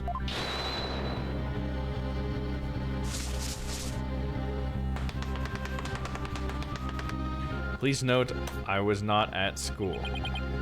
Athena, you disappoint me so. To think you would label me a murderer. Now, pay attention. The murder occurred on the 23rd between 6 and 8 p.m. But I was already at home by that time. So how could I have been involved in this crime? Professor Means, can you really prove you had already gone home by that time? Can you prove that I was still at school? No. No, I can't. Can't we, though? Wasn't that the night before when he was in these pictures? Don't we have pictures that he was there at 6 o'clock and 6:03? Well, I guess that's not 8. He was there pretty late. Don't have anything after that, though. So you admit it. Well, you just earned your extra credit for your honesty. Where all the English textbooks look in the Japanese version. Yeah, that'd be kind of interesting. But you have also earned yourself laboratory cleansing duties until you graduate. Yeah, he must have a lot of sprites. When I think about it, because he has all those things in the background. Ah! Who objected? Oh, it's Robin. No way, man! I totally object! Robin? I can't believe I fell for the professor's silver-tongued lies. Why, how dare you talk about your teacher like that? I'm not listening to you anymore, man! No way, no how! Now I have a confession to make. You know those 2 statues that were on stage? I didn't make them all by myself! The statues on stage? Do I want to know where this is headed? I was able to finish one of them, but the last bell rang before I had time for the other one. So I asked Professor Means to make it for me. In other words, the professor was there on the stage after the last bell. Right. It would have been way past 7 p.m. before he could have finished. Professor Means was still at school. This is incredibly important testimony. The professor told me I'll take care of it. I thought my parents would let me be an artist if I said I'd made both statues myself. Oh, poor girl. I'm so sorry for not telling the truth. Robin. Quick, somebody get this juvenile delinquent out of my sight. Simon, you're head honcho among the delinquents. Do something. Who's in charge of the class pet around here? Not interested. But if you want a class in swordsmanship, I'm your man. Of course, only real blades will do. No swords at school. All weapons will be confiscated. Nurse! Where's a school nurse when you need one? It would seem Sykes-Dono seeks a showdown, Professor. In which case, you would do well to draw your staff quick as lightning. Very well. Then I will just have to prove my innocence myself. The real lessons begin in second period. Prepare to be served, old school style. What does that... Oh, never mind. Your testimony, please. I was going to ask, but you know what? I'm just getting bored.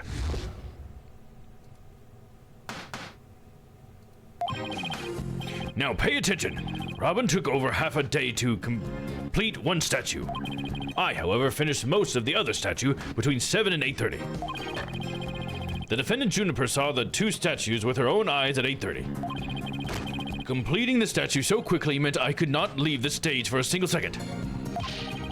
How could I have possibly had the time to go to the art room and commit murder? You were saying the defendant saw the finished statues. What's kind of funny is that, like, he just keeps changing his story. He's like, oh, I wasn't even at the school. He's like, okay, well, I was at the school, but there's no way I could have been there. It's like, dude, you're just sliding. So moving the goalpost back. Precisely. She said so herself at the detention center yesterday. Her defense team was there and heard her say so, too. Don't try to deny it now. That evening, I went back to my dressing room to get something I'd forgotten there. It was well after the last bell rang. I'd say maybe around 8:30. That's when I noticed that both stage statues were finished. They were quite large, and they were each covered with a white sheet. But I could tell. Oh, right. The professor was there when that matter came up. Before I address the professor's charges, I have a question for Robin. How hard would it be to complete a statue like that in 1.5 hours? That would probably take me at least twice as long. So personally, I think it would be incredibly difficult to finish in that short a time. God, that didn't exactly help our case. We don't get off that easy. He's bound to stumble over his own slippery means. I mean, one thing I remember is that out of both statues, the Gavin statue we could put back together and it was fine. But we actually don't ever have proof that the Phoenix statue was ever completed because we couldn't put it back together because we thought we didn't have all the pieces. And then Juniper said there was a cover over it, so I'm thinking that must be where we're headed with that. You know, I just noticed you can see people's faces in the background here, like low poly people of the court. That's kind of interesting. I've never paid enough attention to see their faces back there all darkened. Now pay attention. Robert took over half a day to complete one statue. Ms. Newman took over half a day. Can you please be a little more precise than that? What a wonderful question. She was having quite a tough time, you see. Prosecutor Gavin's statue alone took her from the morning hours into the evening. Well, it is a rather large statue, after all, of such a handsome man. Don't be silly, it merely exposes the difference between student and teacher. I am a statue, I think I would know. I, however, finished most of the other statue between 7 and 8:30 p.m. You sure about that? Most of the other statue? What exactly does that mean? Robin created the basic outline of Mr. Wright's statue before the last bell rang. I, in turn, completed the rest of it. I see. In academics, as well as art, learning the basics is incredibly important. In short, you skipped the most important part of statue making, didn't you? I am one, bitch. Why, you insolent little... It is the practical applications built upon the basics that take so much time. Professors such as I mastered the basics a long, long time ago. Unlike Miss Fancy Pants here, who lacks all lawyerly fundamentals. Oh, quiet you. Now do you understand? I did not leave that stage until I was done. Well, Miss Sykes, do you accept the witness's claim? Not on your life, Buster! That's what we're gonna say. Hold on. Boom. No, I don't. I know there's more to this, and I won't stop until the truth comes out. The more you struggle, the more you sink, like so much legal quicksand, so to speak. I use the world's ultimate technique to complete the statue by 8:30. The world's ultimate technique? What, just to slap a bunch of like clay or whatever on there? The defendant at Juniper saw the two statues with her own eyes at 8:30 p.m. She didn't see the statue. She saw things covered in tarps. Maybe our client only thought she saw the statues. Silence. A pity for you, but we have already confirmed it with the accused. She's on record as having seen both statues. Yeah, that's true. Just thought I'd give it a shot. Oh my gosh, we're getting raided! What's up? What were you guys talking about today, Noah? Welcome in, you wacky Wednesday raiders. Objection! How's it going, dude? What were you guys talking about today? Let's watch a clip of Noah here real quick. Let's watch a Noah clip. Cue the clip. Dead bandit. Dead bandit. He doesn't see me.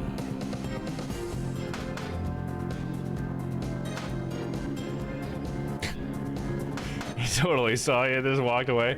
He's afraid, dude. Oh. I think I was here when you did this. Am I that good? I'm not that good, I swear. You have such a high stealth, dude. He can't find you. That was hilarious.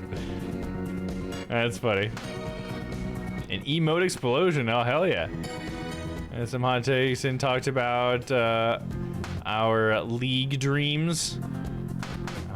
Out of our league. Oh, out of our league dreams. Gotcha. So dreams you can never accomplish, but you still have, that kind of thing. Well, that sounds pretty cool. Some hot takes. Hot takes can be fun, dude. What was the hottest take? You want to share that with us? I think we also have ESG Domm is also a part of Wacky Wednesdays. Let's give him a shout out.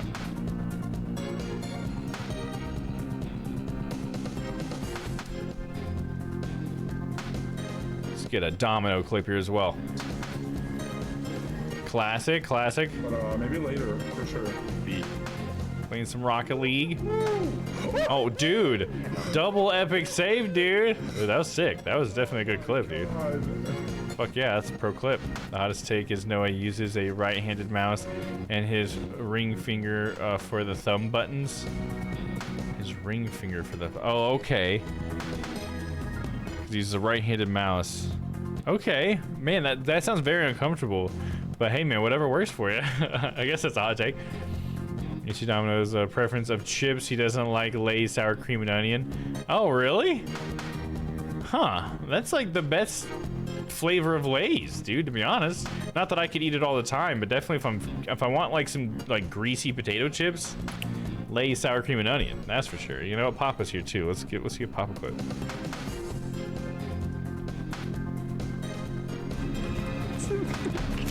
That's what we said. Yeah, there you go. Monty Python Rabbit.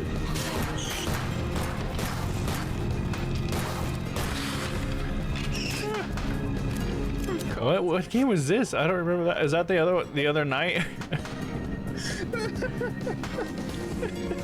You get killed by a rat, dude? Oh, it was a bunny. Oh, that looked like a rat. I guess I assumed it was a rat because it was in like a situation with skeletons. That's funny. The killer bunny, dude. Oh god. Nightmare of Decay. Oh, that's what it was. It was the monthly Python bunny. Or the Monty Python bunny. Oh, that's what it was. I see. Gotcha. I'm telling Bon. Yeah, there you go. Yeah, that's an evil bunny, dude. That's a good one. It's a good clips, dude. Thank you for the raid. I do appreciate you, Noah, and everybody who came along with that raid. Welcome in. Welcome in. Hope you guys had a wonderful time over there. We are cruising into the climax of this case. This is the final part of this case. So I'll give you guys some broad strokes really quick. So a teacher died. Students were blamed for it. And what we think right now is that it's actually this guy who did it. And he's actually trying to blame the students by making it look like, you know, well, I'll just say in short, and making it look like the students did it. But right now he's basically trying to weasel his way out of it. That's like as broad strokes as I can go. But I think that kind of gives you the gist of it. He's trying to argue his innocence, and we're trying to say, no, you did it, because he falsified evidence, and that makes no sense for what he's trying to say, because what he's trying to say is that he was going to defend our defendant if we didn't do it, and so that there's no way he could have actually been framing our defendant, because he was trying to be their lawyer and stuff. And we're like, no, but why would you give this tape to people to, you know, as evidence that he falsified if he was actually trying to protect her? No way. Yeah, well, he didn't earlier, but yeah, this is his form 2 for, his name is Aristotle Means, which is arrest at all means is the pun there. And so he used to be a really jolly guy, but then he got mad and then like straightened his hair and then got all extreme or whatever like that. And so instead of a creepy smile, he's got a creepy frown now, or scowl, or whatever you want to call that. But yeah, pretty interesting. He also has the green board behind him now, which is interesting. But yeah, he was the he's one of the teachers of the school. If you've seen any of the previous episodes of this case, he was Aristotle Means, the teacher that looked like a statue. And this is his boss battle mode. Ooh, a little burpee there. Yeah, exactly. Traditional Ace Attorney Phase 2 turn. Exactly. I always think it's like a fun thing to see, like people's like finishing animations and then the Phase 2 animations and stuff. So cool. Honestly, anyone's like ticks, it's cool to see what they choose because they're always so like to that character. I think it's pretty cool. Kind of like Juniper's flower she pulls down and sniffs to calm herself down. Like I think that kind of stuff's cool. It's so like creative. I have the ultimate in courtroom techniques. It is absolutely airtight. I will bury you. This will be your final resting place, along with all who believed in you. Tisk, is there no way to get to this guy? You better pay attention. Pay very close attention. Completing a statue so quickly meant I could not leave the stage for a single second. Why were you in such a hurry? Yeah, because I forgot that's what he's specifically arguing, is that he created a statue so fast, and that because he did it so fast, he could not have walked away and murdered somebody during that time when he made the statue. That's specifically what we're arguing. I forgot about that. In the legal world, your body is your capital. The early bird gets the worm. That's why I get to bed at 9 p.m. each and every night. And that's why I was working as fast as I could. I didn't want to miss my bedtime. My bedtime. Grrr. They really didn't phone it in with the 3D models. Yeah, no, they really went all out. And that's one thing I really like about the 3Ds. Like, if you're gonna go 3D, like, go all in and do stuff that, like, you could only do with 3D. And I feel like they've really done that. I like it. Well, ready to concede that I never left the stage? Well, Miss Sykes, do you accept the witness's claim? I feel like we already went through this with this. Yes, I accept it, or not on your life, Buster. Do I accept his claim? I don't accept his claim that he was there the whole time, because if I do, then he didn't do it, right? All right, let's do scum save. And I'm still gonna say, not on your life, Buster! You better butter your biscuits, buddy! No, I don't! I know there's more to this, and I won't stop until the truth comes out. I'd be careful, Athena. If you don't have anything, it's probably best to just grin and bear it for now until you find something to nail him with. But... Well, will you cease this nonsense? I'm quite busy today, as I was the night of the crime. We almost pressed all of it. Yeah, we're on the last one. How could I have possibly had the time to go to the art room and commit murder? Yeah, but you could have taken a short break or something. Throws it. Preposterous! I didn't even have 10 minutes to spare. Not even 5 for a visit to the lavatory. Let me ask you, Your Honor, do you find anything wrong with my claim?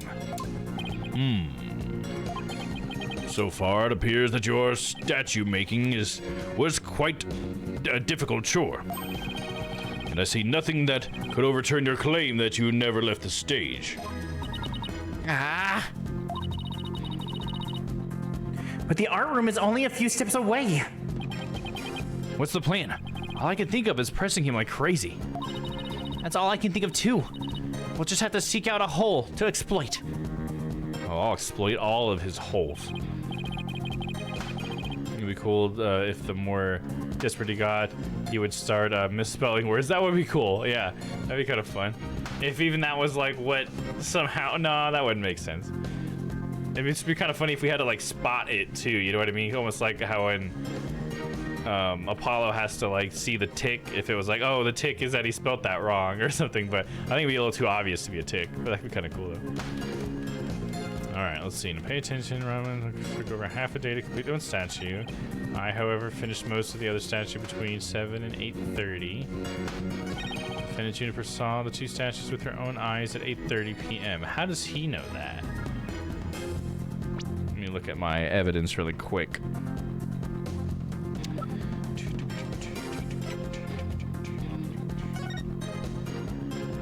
You don't have like a time on that. Oh shit.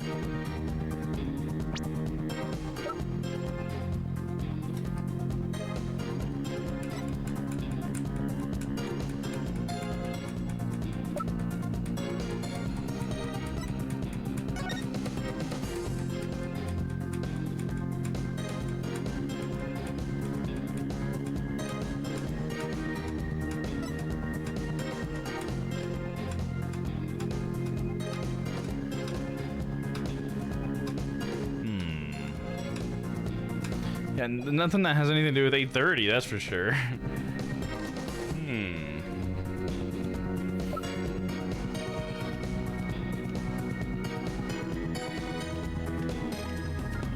Yeah, I don't see anything at this point. Let's keep looking. 2 statues with their own eyes. Because I feel like the fact that she said that she saw him covered with a tarp was... It feels like that's an inconsistency, but I don't have anything that says that. Completing a statue so quickly meant I could not leave the stage for a single second. How could I possibly have time to go to the art room and commit murder? They said press him like crazy, so maybe I do need to keep pressing him. How about the own 2 eyes thing? Let me press this one again. Maybe our client only thought she saw the statues? Silence. A pity for you, but we have already confirmed it with the accused. She's on record as having seen both statues. Yeah, that's true. Just I thought I'd give it a shot.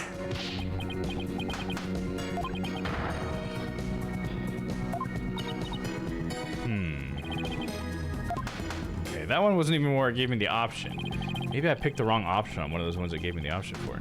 Taking a statue so quickly meant I could leave the stage for a single second. Okay, we'll just keep pressing until I get one of those options again. Why are we in such a hurry? Legal world, your body is your capital. So he gets to bed at 9, didn't want to be late for his bedtime.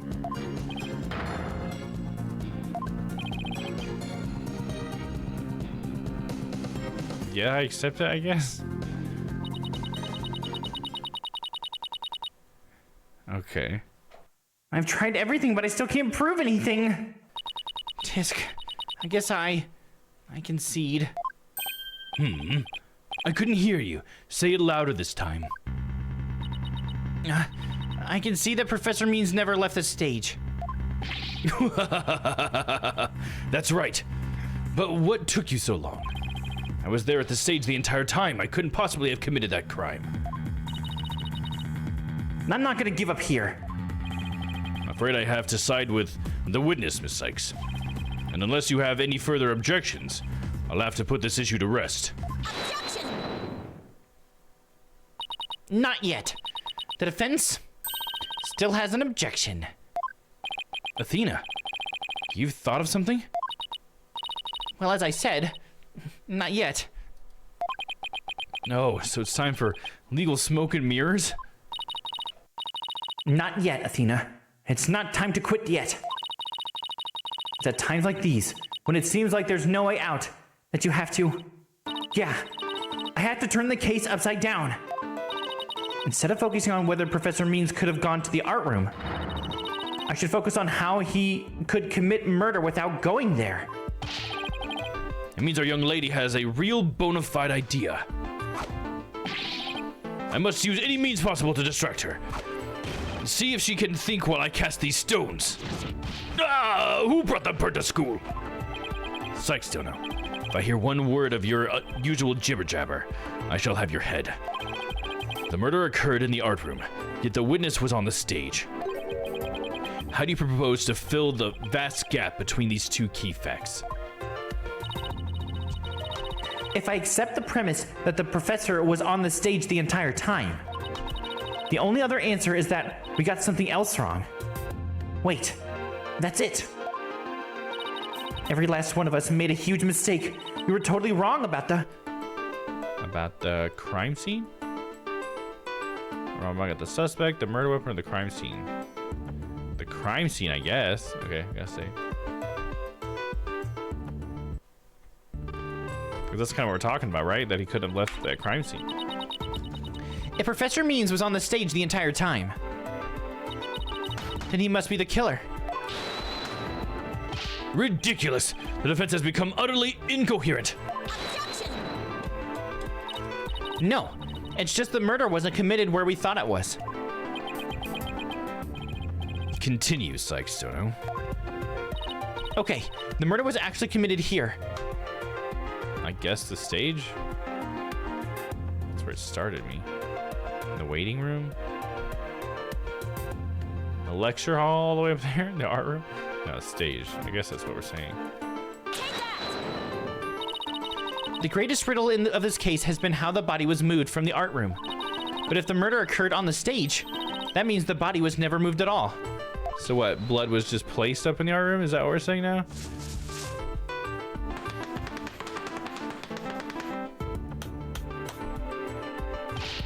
Silly girl.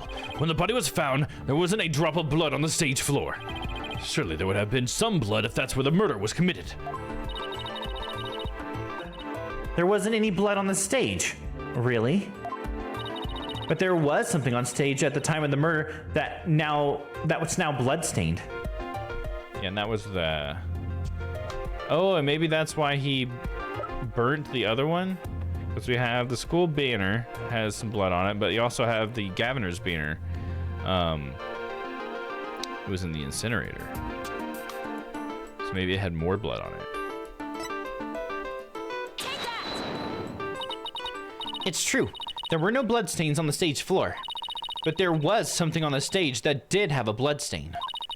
And that would be this. This school banner. No blood would have gotten on the floor if this were under the victim when she was killed. Oh my, that's quite a compelling theory. Silence. What is it now? My theory makes perfect sense. That was a pathetic attempt. You must put every inch of your body into your attacks. The autopsy states the cause of death was loss of blood. Yet only a trace amount was found upon the banner. Where did the rest go? On the other one. Blood getting on there when the body was moved by wire. Makes more sense than that. Very good, Simon. Tell me, what is your first choice for higher education? I'll write you the ultimate in recommendation letters. You're all but guaranteed to get in. Actually, the defense has something to explain that as well.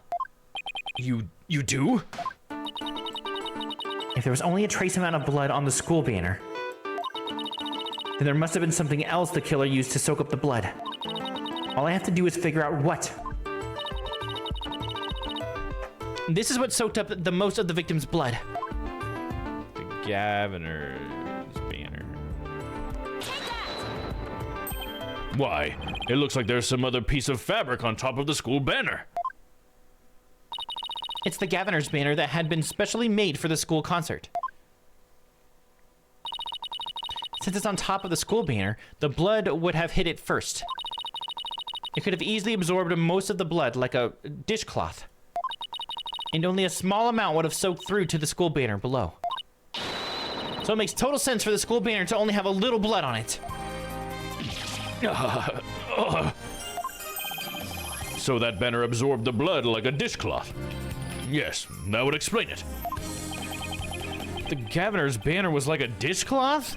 Surely it was at least towel quality. I mean, it's supposed to be pretty heavy duty, right? He said it was a nice cloth. Simon! Don't just stand there, do something! Silence! Sykes, Dono. You are learning to wield the blade quite well. But how will you respond when I come slashing at you like this? The remnant of a large blood stain was detected in the art room. But why would there be blood if there is a murder in there if the murder occurred on the stage as you claim? The blood stain in the art room was faked. How? I'll tell you how. All that was needed was something that could transport blood upstairs. And that something was a piece of evidence we've just finished discussing. The killer used this to bring the victim's blood up to the art room. The same banner? Because it had blood on it? We just got done discussing it? The killer could use this to transport the victim's blood. You don't say. Care to explain how that would be possible? Your Honor, nothing is impossible if you put your mind to it. Besides, all you need is... Far-fetched arguments like that have no place in a court of law. Well, it was worth a try. Oh, did I pick the wrong one? Should it have been the Governor's one? Whoops. I guess it really wasn't. Okay, so I guess it was the Governor's one. My bad. I'm gonna save in case I fuck it up again.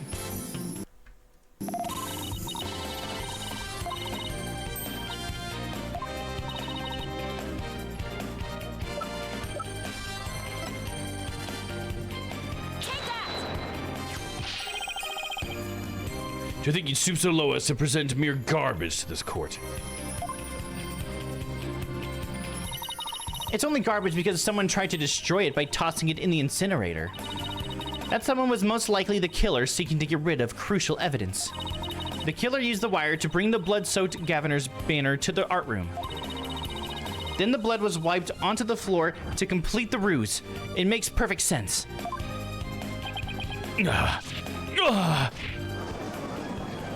Nice, he got himself. Hey, garbage is how we brought down culprits before. It's true. You always check the garbage bins. We learned that from Who Murdered Sonic. Order, order! This is quite a development. To think the body was never actually moved. Hold it right there. The body must have been moved. How else do you explain that loud crash you heard during the mock trial? If it wasn't caused by the body crashing into the statues, then what was it? I hadn't thought of that. If that loud crash wasn't the body hitting the statues, then what was it indeed? The knot in the school banner shows that something was carried along the wire with it. So if that's true, I know what I have to find. Something that was in the art room before the murder, and then on the stage after. The object that was sent down the wire to crash into the statues was... The other statue? The Lady Justice statue, I think. Because Constance had it in a different configuration before. And then we put it back together like that. Was in OJ's glove found in the garbage too? Oh, was it? You know, I didn't know that, but that would make sense, right? That he would throw it away. I mean, that he put it in the garbage is probably a bad idea then, if that's true. But anyways, it's a good for justice, bad for him. Lady Justice. That statue! Yes, I believe it was the statue that broke the other two, not Professor Court's body. The unique statue you see on the right, that's the pure white Lady Justice from earlier. Professor Court accidentally broke it while she was polishing it the day before the mock trial. But she used her own unique artistic sense and technique to repair it, as you see here. Nobody would have guessed that it was originally Lady Justice. Silence. Huh. Perhaps you are onto something. But why, pray tell, would anyone move that scrap heap relic in such a tedious manner? Excellent question, Simon. Keep them coming. You know why, but the fact that you won't acknowledge it shows how twisted you are. Lady Justice was moved during the mock trial. During that time, Professor Means was fabricating an alibi with his pre-recorded speech. If we consider the facts, then Lady Justice was moved in order to point us to the body, interrupt the mock trial. Interrupt the mock trial, I guess. That kind of makes more sense to me, because that's definitely what it did. Save. Professor Means was trying to interrupt the mock trial. That must be the answer. Then let me ask this. Why would the professor want to interrupt the mock trial? I object, Your Honor. I object to how you always ask people questions like that. You should try thinking for yourself once in a while. Oh, I just had a thought. It involves a penalty for a certain smart alecky defense attorney. Aw, damn it. Aww. It's alright. We got you, Athena. Point us to the body, then. I feel like those two options were kind of the same thing, but alright. Professor Means used his pre-recorded speech to fake an alibi during the mock trial. He wanted to make it look like he couldn't possibly have moved the body. Moving Lady Justice was a way of pointing us to the body and cementing his alibi. That's quite a persuasive argument. For a while there, I thought you weren't taking the trial seriously. Well done.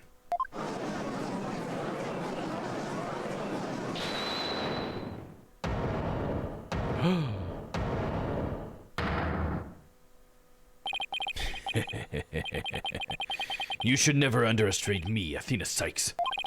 Professor Means always means what he says and says what he means by all means. Fine then. Say it already. I'm waiting. The murder occurred the night before, but the body wasn't found until the next day. Countless students passed the stage till they met in the lecture hall for the mock trial.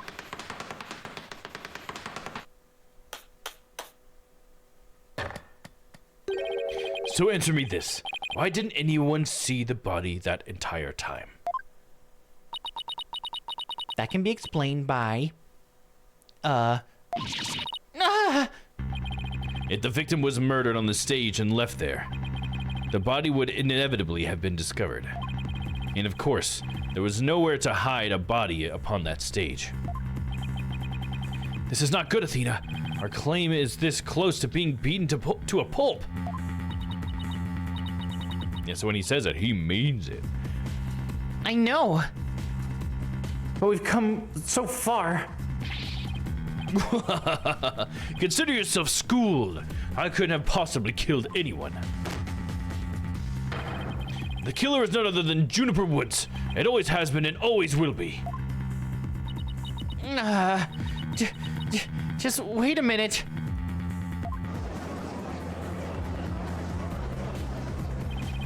Poor Juniper. She must seriously regret having asked you to defend her. And to add insult to injury, you nearly had Hugh convicted of murder. Surely, you haven't forgotten that little fiasco.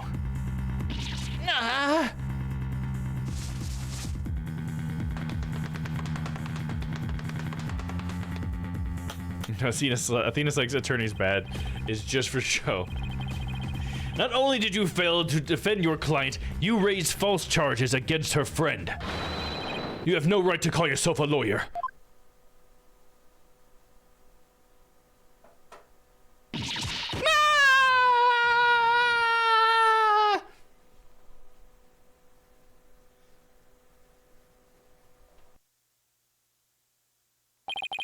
But if this trial proceeds in the same manner and ends in the same way as the mock trial, would you not lose everything you've worked so hard to gain?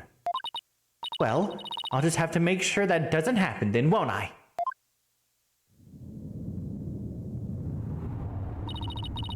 Don't tell me I failed once again. Failed to save someone near and dear to me. I've worked so hard to become a lawyer, and even studied psychology. Has it all been for naught? Am I just doomed to relive that all over again?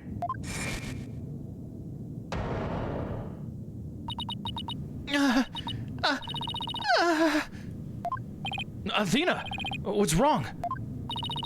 Breathe in. Breathe out. Breathe in. Relax, Athena, breathe. It's not working. Everything's going dark. After all I've done. Is this how it ends?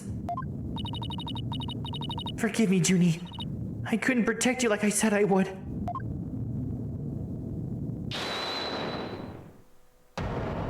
Robin? You leave Athena alone, man! She's the one who saved me! It was because of Athena that I could stop hiding and start living my life as a girl again. Hell yeah.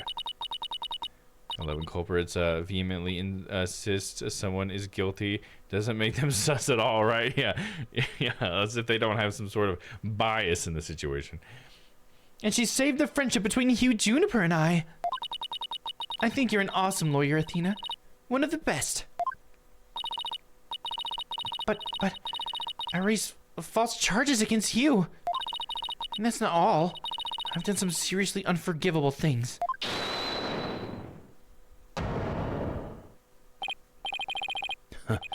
What's the big deal? False charges are nothing to be scared of. And I'm not even mad at you. I should really be thanking you. You used legitimate means to expose my wrongdoings and give me a chance to re-examine what's important. But what does it mean if I can't save Juniper? I mean, the whole reason I've come so far is... It's not over yet, Dina.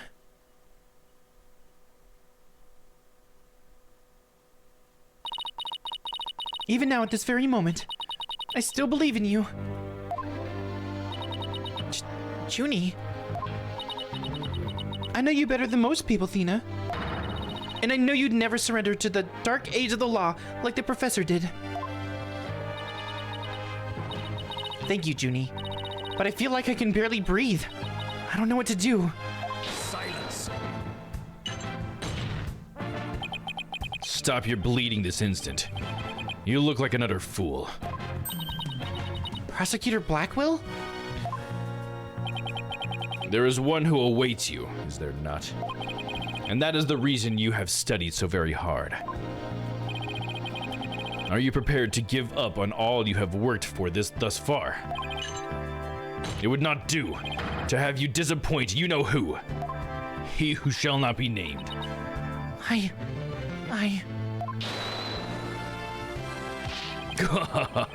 You're wasting your time. You have nothing on me. No evidence or anything else to establish my guilt. You are helpless before the might of lawyers for whom the ends justify the means. Bright, cheery, dark age of the law where the end justifies the means. Don't worry, Athena. You're doing fine. The truth will always win against people like him. The truth will always wins. Too many S's. But Apollo, what am I supposed to do now? Listen, all you have to do is take a deep breath and look back over the entire case. If there's truth to be found, and there always is, you're sure to find it. Now, let me see you smile. Remember what Mr. Wright said. The worst of times are when lawyers have to force their biggest smiles.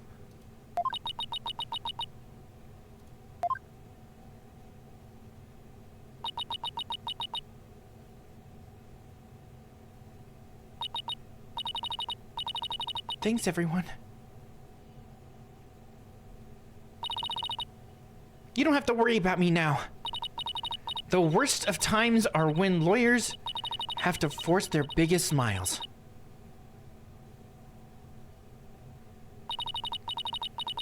Athenocytes is psyched and ready to rock. Prepare for your utter defeat. Oh, hell yeah. Professor Court wasn't killed in the art room. She was killed right where her body was found. She was also bound, too. Can we get to that? Have we ever figured that out? We know because there wasn't any time to move the body there from somewhere else. That means the body had to have been hidden somewhere on stage until it was found. Let's think along these lines and see where it takes us. First step. When did Professor Means remove the body from its hiding place? Well, let's see. What was he doing right before the body was discovered? He was using the span of time he was using the span of time his fake alibi created to move the body to where it would be more easily spotted. Therefore, the only time Professor Means could have removed the body from its hiding place is before the mock trial, during the mock trial, or after the mock trial. The time Professor Means could have removed the body from its hiding place is during the mock trial. Because that's when his fake alibi was going. Got a little safe scope. Whoa, the speed up is always so funny. All right, let's see. During the mock trial. The body was moved during the mock trial. I think these sequences are really cool. It was during the mock trial specifically. During the speech while Junie wasn't there. During the speech while Junie wasn't there. The body was moved during the speech. Professor Means moved the body to an easily seen location during his long pre-recorded speech. The professor also moved something to the stage that wasn't there before, specifically the white statue? Because he wanted people to see it, I guess is what we're going. Because the whole point is that we're talking about the body, and it's not the gold statue that was in the mock hall or whatever. During the mock trial, Professor Means wrapped the white Lady Justice in the school banner and sent it zipping down to the stage with a crash, killing two birds with one stone. He drew attention to the body and made it look like the murder occurred in the art room. But was there anywhere to hide a body on the stage? It doesn't seem likely. No, there had to be someplace. Wait a second. How about something that should have been finished but was only mostly done? Something was used to cover the body up, but it didn't draw undue attention because it looked like it belonged there on stage. The only way no one could suspect there was a body hidden inside. What was already on the stage and capable of concealing a body? Oh my gosh, is it the right statue? Did he hide her body in the right statue? I mean, I feel like it's really pointing in that direction. Let me do a little scum save just in case, because I'm probably gonna pick that one. Here we go, the right statue. Did he hide her body in there? The body was hidden by right statue. Oh, I know. The Mr. Right statue was never actually finished. The body was wrapped under some cloth to hide what was really inside. Cleverly disguising it was the boss's statue. Or disguising it as the boss's statue. That'd be pretty impressive. I can't believe he would hide her body inside that statue. I mean, I guess it wasn't the statue, right? So he was just like laid her corpse on top of it, but still, dude, how do you get that to... Dude, I don't know. We'll just let it be. We won't question it. Ms. Newman gave up on the right statue, yet Professor Means finished it in a single night. Yes, what an impressive feat that was. Good job, Mr. What? No, his so-called work of art deserves none of our praise. That's because it was only a facade to hide his real work, the murder of Professor Court. Come again? I'm afraid I don't follow. He hid the body by making it look like the statue of Mr. Wright. With the body wrapped under a piece of cloth, it looked just like a statue. What? I second that. What? Is that what he said? Now this is getting interesting. No, this is getting preposterous. How would such a thing even be possible? We'll never know until we try. Uh-oh. I think I know where this is going. Okay, Apollo, time to turn me into a reasonable likeness of Mr. Right. Well, you already did it by doing that. You're done. I'm going to pose like the statue, like so. And now I want you to wrap me up in a cloth so that I look like a statue. Are we really doing this right now? I hate to ask the obvious. Yeah, I agree with that one. But where am I supposed to get this magical cloth? Yeah, Phoenix is involved in another murder because of his statue being a part of it. That is kind of funny if you think about it. I'm afraid that isn't the right color, Mr. Justice. Well, given how sudden the request was, it's kind of the best I could do, Your Honor. Is it like his vest? All right, I think that about does it. Oh. Well, what do you think, everyone? Do I look just like a statue of Mr. Right or what? Looks like a random person to me. Weren't the statues a pair of busts? Phoenix Wright has that spiky hair on the back of his head. Forget the hair, the statue's head is way bigger than your average person's anyway. Gotta hand it to me for trying anyway. Wait, that's it, the hands. Her arms are raised over her, oh, this is what she said back in the day. Her arms are raised over her head and there are dark bruises around her wrists. Yeah, the professor was probably tied up with something. The marks on her wrists indicated she'd been tied up. Apollo, tie me up in a new pose. Wait, you're not into this kind of thing, are you? What? No! Besides, it was your idea. Just tell me how to tie your hands already. Professor Quartz's wrists were tied together, and I can't help but think that's related. How should I arrange myself to match the shape I want, given her hands were tied? Hey, yo, yeah, didn't that sound like something I would ad-lib in there? That was not a Domm lib. That was in the game. An objection pose, behind my head, behind my back. I mean, if they were lifted over her head, it would have been behind her head. Right? In an objection pose? Isn't she already in an objection pose? An objection pose doesn't require her hands to be together. We're saving. We'll do behind my head. We'll try that. Yeah, imagine losing the case while looking like that. Yeah, extra humiliated. Apollo, tie both my hands behind my head.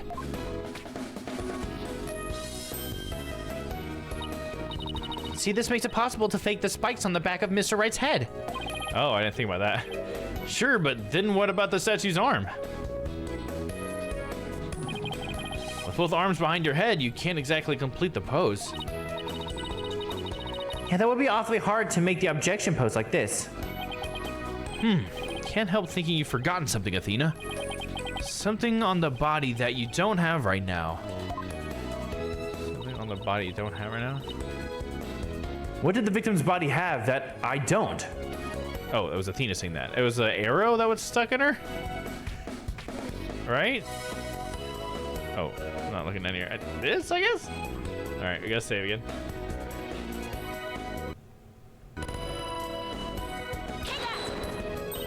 Oh, right! There was an arrow sticking out of her side. Okay, Apollo, take that and plunge it into my side. Whoa, what are you, crazy? Fine, then go get some duct tape. Rapido! Chanel! All right. I don't need to know other languages to know bossy when I hear it. Nice. Bossy. The fatal arrow to the side. Spiky hair created from both hands. A masterpiece in the making. Now cover me with that cloth. But remember to make the arrow stand out, okay?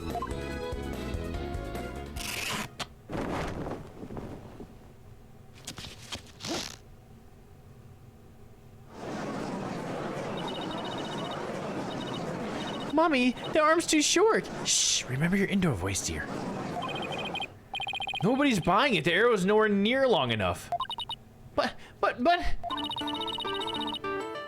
What else could we use for the arm? Still won't give up, eh? I must commend you, if only for your spirit and determination. Of course she's not giving up. After all she's put me through, she owes me an explanation, and one that makes sense. Now, disappoint me again and the penalty will be doubly painful. Yikes. Guess I better get it right this time. She says, muffled under the cloth. Think, Athena, think. Professor Quirt was murdered when she stopped by the stage to see Professor Means. If it wasn't premeditated, he must have used something close at hand in his little ruse. Apollo, show me those stage set up photos again. Yeah, there was that little, like, frame. Is that what we're gonna look at? Like that? Right now? Okay, hold on. Please, please, please be in this photo. It just has to be. The arm on the Mr. Right statue is really this right here. The thing here? I'm gonna assume it's this. Let's do another save just in case.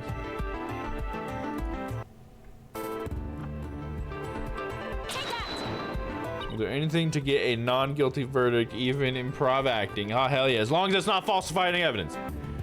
The ends do not justify the means. But yeah, anything else for sure. You got a parrot that we gotta, you know, cross-examine? We got it, dude. Look at this. This makes an even better arm than Mr. Wright's own appendage. This right here? Mr. Wright's not gonna like this. Never mind. I retract my previous statement. It's all very well and good, but I won't retract your penalty. Damn it. So that wasn't it.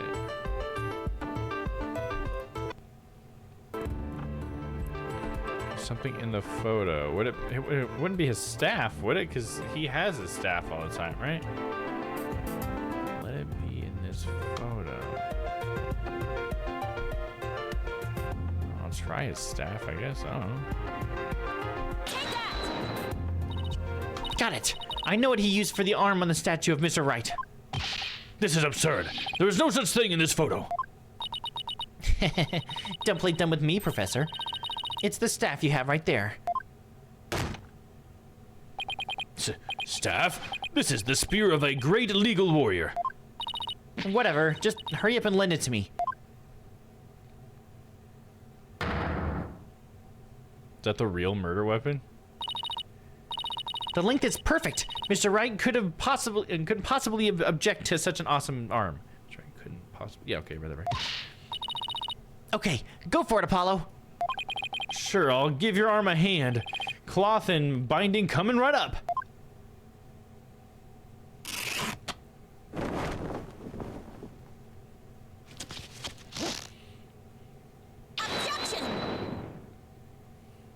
There it is. That's a pretty good arm now, I will admit.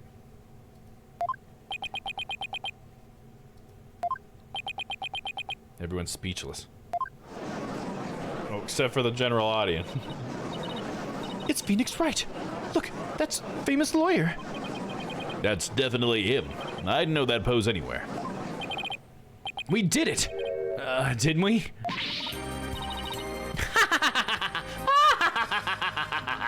Athena's evil laugh. Well, am I not the spitting image of legendary Phoenix Wright? The man who will bring us out of these dark ages and into an era of brilliant golden light.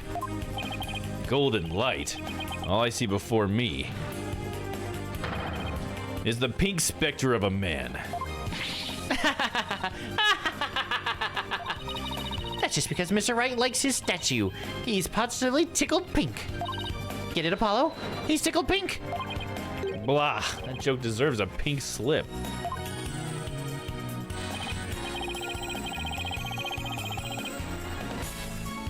Imagine you being recognized by your pose and not your extensive legal career, right?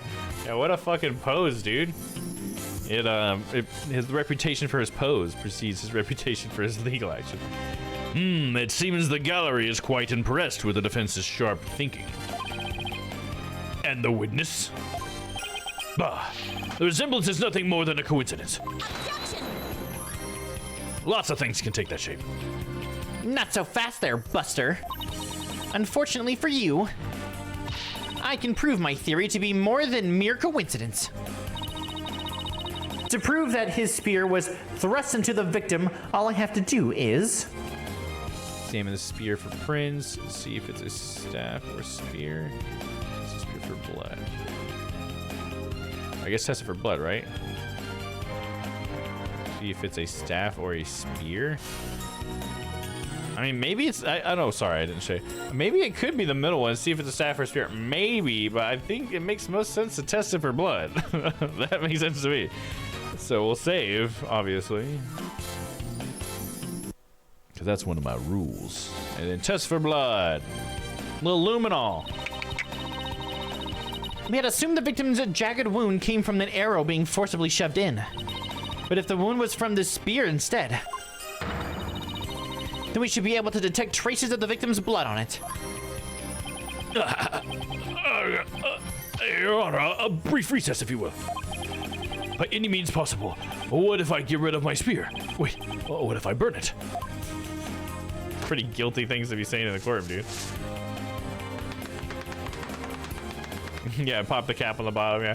It's like one of those cane sword cane, except it's just the tip pops off and there's a spearhead. What's wrong with a non-guilty verdict? If I do that, I will be found innocent. Yes, I'm innocent, I tell you. Surely you don't expect us to take lectures from you now.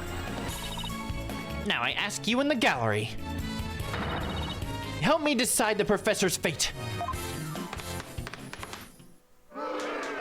Bathroom detail. Retake bar exam. 30% salary cut. He's trying, dude. This is awesome. Dismissal. Got a very good negotiator there, buddy. Oh. Is it a G? Oh, okay. We're getting started. Oh.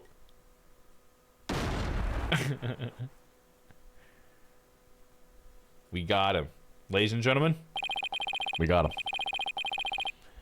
Prosecutor Blackwell, what has become of our witness, Aristotle Means? It is as Sykestone suspected. Blood was detected on his staff. He has admitted to his heinous crime. All of it. We smart. He shall join us in the clink tomorrow. His teaching skills can be put to good use there. No, we don't want his teaching style, dude. We're just gonna get more of you in there. Fuck that. Great, he'll teach felons that the ends justifies the means. So much better for rehabilitation. Can I ask what the professor's motive was? Hey, what was his motive? I could barely make out a word he said on account of his shattered teeth. One of Blackwell's fellow inmates was once a surgeon. Why not a former dentist too? I eventually had him put pen to paper. Turns out Professor Means was the one taking bribes. The victim had suspected him after a report from this class snitch. That led her to question him at length the day of the killing, right there on that stage. The result, a heinous crime that was brought before this court. The fool, like Newman, had come to know of the script's contents via this victim's note. Seems he came up with a plan to stab the victim with her own awl in order to make the killing look like the one in the script and thus frame the defendant.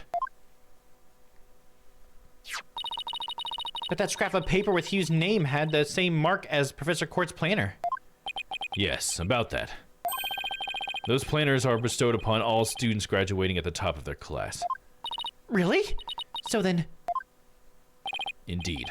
Once upon a time, Professor Means was also awarded the same notebook. The handwriting is being analyzed now, but like as not, the scrap belongs to him.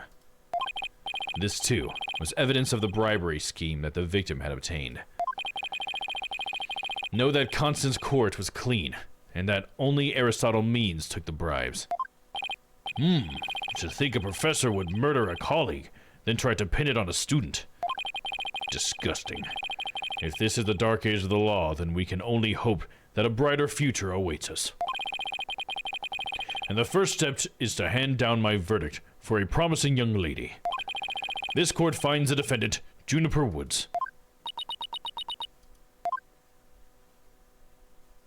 Not guilty! Woo!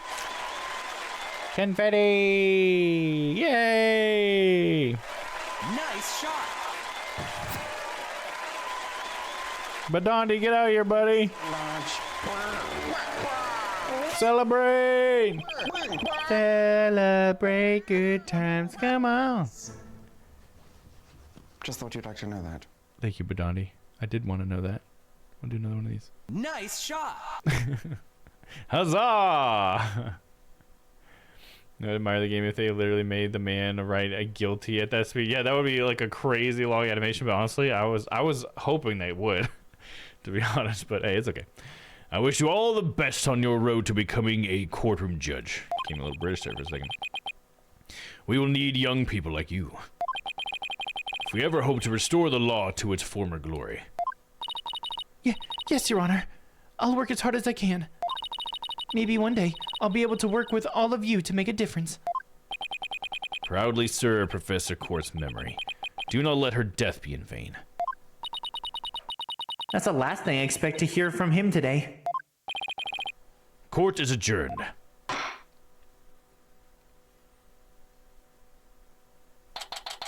October 26th. District Court. Defendant Lobby number 3. It's like so slow. Thank you, Thina. I really mean it. Oh, it was nothing, really. I can take the biggest tangled mess of a case and unravel it just like that. I don't know. You look pretty wound up there at the end. Literally and figuratively. You look pretty hungry for a knuckle sandwich, Buster. I wanted to thank you too, Apollo. Don't mention it. The way you were always there for Thina when she was in a bind. And at the detention center, where your smile gave me hope when there was none. It was like the warm waves of sun shining down on peaceful woodlands. Oh, that's so cute. Junie has a crush on Apollo. That's so cute, dude. I like that animation. It's fun. So this explains a little bit more of why Apollo gets so bent out of shape when Juniper gets accused again of being the bomber, as we already know. I think you're an absolutely amazing person. Thanks, Juniper. That means a lot to me. And I am clueless to your advances. But I still have lots of work to do, and I can't wait until we see you on the judge's bench. I promise I'll get there someday. That's why until that day, I'll. Aww. Guys, I got some big news. I mean, this is huge. Oh, am I interrupting something? No, it's okay. I think. So, what's the big news? The school festival. It was supposed to have been canceled after what happened, but... We just got a call. In memory of Professor Constance Court, who worked so hard to make it happen. The festival is being extended one extra day until tomorrow. Really? All right. There we go. Some more anime. Anime. Oh, cool.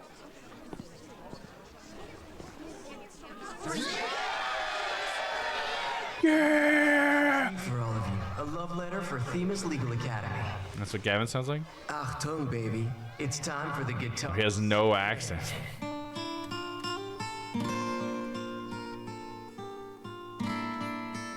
Aww.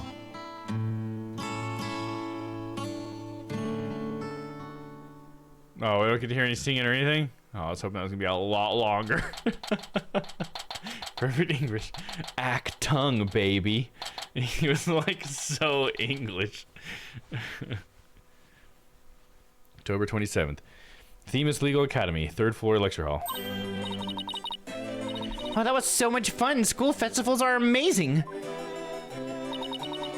Tee-hee-hee. I think you and Robin are getting a little carried away. Aw, your singing voice, Juniper. It could melt my H-E-A-R-T. Mr. Wright, thank you for that training seminar. Just remember the objection pose is all about attitude.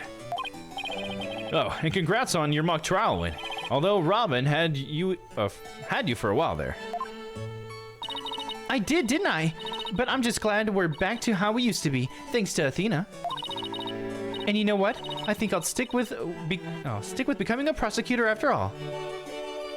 Yeah, I'll stick with become a prosecutor. It trips me up, dude. I'm going to make up for my mock trial loss by winning the real deals in court. Mock trial loss? What loss? Wait, did they reprise the trial and you won? Level-headed lawyer course genius and hot-blooded prosecutor course student. We'll go head-to-head in a mock trial battle for the she-devil's black heart. So, does this mean it's really going to happen? Are you gonna ask her, huh, Hugh? She's gonna totally decline because she's in love with Apollo, though, so... They didn't pay the VA enough to sing, yeah. Yeah, we only got enough for like 4 lines, dude. We didn't even pay the fucking girl. Just the cabin guy. Juniper, there's something I've been wanting to say to you. Huh?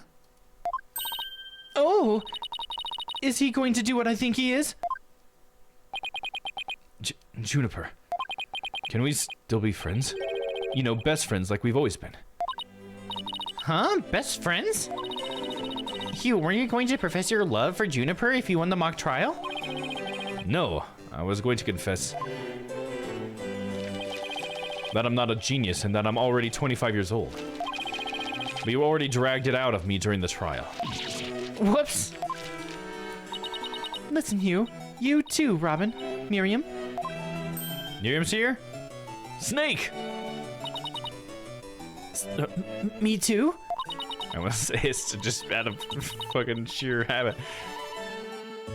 Miriam's got this tactical espionage action stuff down to a science. I didn't even know she was here. I've been thinking. It's up to us to put an end to the dark age of the law as we can. Let us all work together to usher a new age where winning only results from the truth. And the end never justifies the means. Count me in. I wouldn't have it any other way.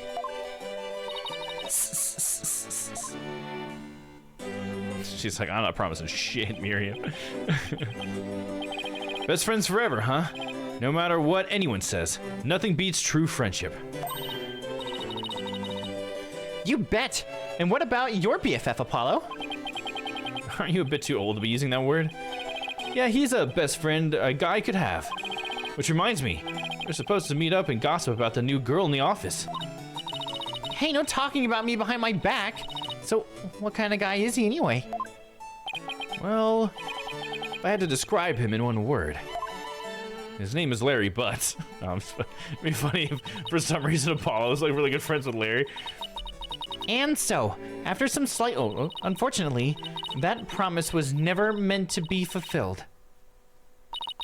For not long after, their friendship was mercilessly severed by fate. Oh shit. And the bonds between us began to fray and unravel as well. Sorry, but I'll be taking a leave of absence. Even now, those words continue to ring in my ears. The discord in our ever-cheerful Apollo's voice made him sound so cold. So we're going back to this point now. And distant. Why, Apollo? Why? Why would you leave us all behind?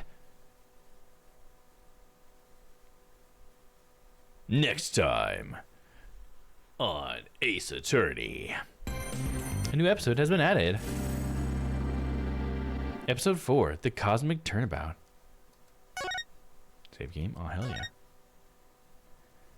And, yes. And then we're going to save right here. Save. Save.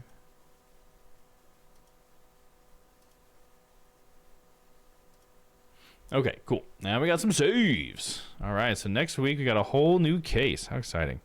Love starting new cases. Get to learn everybody. Or learn about everybody. Meet everybody. I don't learn people, you meet them. That's right. What the fuck was that, Dom? No one promised until you give me one of those friendship bands. Yeah, there you go. I want a freaking friendship band. Come on. They look kind of nice. Were they made out of, like, what, clay, though, I guess? All right, anyways. So for the schedule this week, I will be back on Friday. We're going to finish up Star Wars, and if we finish up quick enough, we might move on to Zelda the same night to continue on with some of that. I have been playing it a little bit off stream as well. It's just such a good game, and it's going to be huge, so got to put as much time into it as I can. But yeah, that's what we got for Friday, and then over the weekend, we should have a Streams Planet Sunday. I'm pretty sure Noah said he wasn't going to be able to make it, so it might be Papa, Panda, and I. I know Panda and I can make it. So yeah, should be fun. At least be a couple of us there. Yes, hopefully we see you guys there. Don't forget to catch the other guys. We should have, let's see, tomorrow night, I think we have Papa by himself tomorrow, and then Friday you will also see Panda. He'll be on before I am. And then don't forget Papa on Saturday. So I need to get the schedule in a way I can have it right here. That would be good if I had that right here. I must ask, do you regret giving Trillo the chipmunk voice when you did Turnabout Big Top, knowing he was a witness?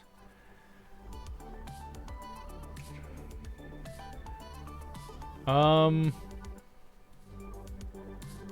really. I guess I don't see how I would, like, I guess why would you think I would regret it?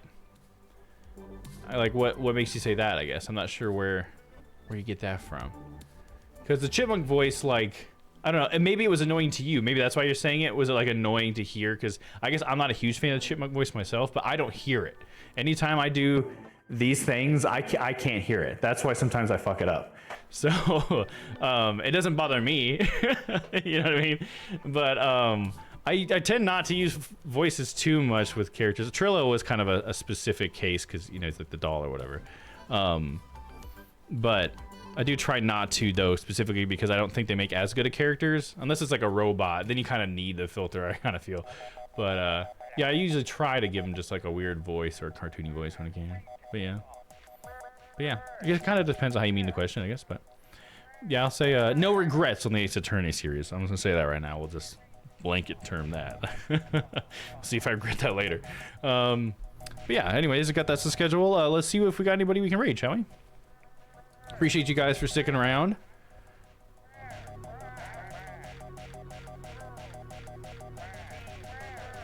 No regrets, exactly. We got some good streamers on. I got some good choices. I think I'm gonna raid somebody I haven't talked to in a while who was here earlier, but let me go through the list and we'll do some shout outs here. We got ESG Domino, he's playing some Rocket League. We got Maverick Comic, he's playing some Kenna Bridge of Spirits. Love that game, it's a good game, except that last boss, pretty annoying. Bang Up Jobs playing some Path of Exile. We got Tara the Majins playing some Elden Ring, nice, cool. And you got Who Keith playing some more Breath of the Wild. We just raided Keith the other night. But we are gonna go for a Maverick Comic. He was in here hanging out earlier. Let's go hang out with him a little bit, playing some Kenna. Yeah, that's how I meant. Anyway, oh, okay, gotcha. Right on. Glad I interpreted it correctly. So I wanted to make sure I knew what you meant, you know? All right, let's raid into Maverick. If you guys want, there's the raid message. First one's for subs. Second one is follower safe emotes. Or non-sub, because you don't have to be a follower. And then let's start that raid. Let's spell it correctly.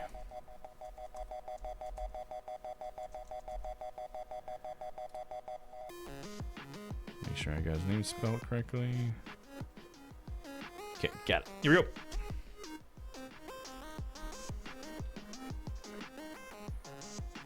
Starting that raid. Thank you guys for joining that raid. I really appreciate it. Let's give a big warm welcome or hello or whatever to Maverick. If you guys haven't met him before, you should definitely drop him a follow. He's a great guy. Good guy to just sit and chill and talk to. About whatever, too. I'm just making sure I got him pulled up so I can join you guys. All right, I am ready to go. So I'll see you guys next time.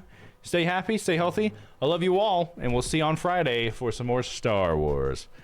Have a good one, guys. Have a good Thursday since I want to see you. Bye-bye.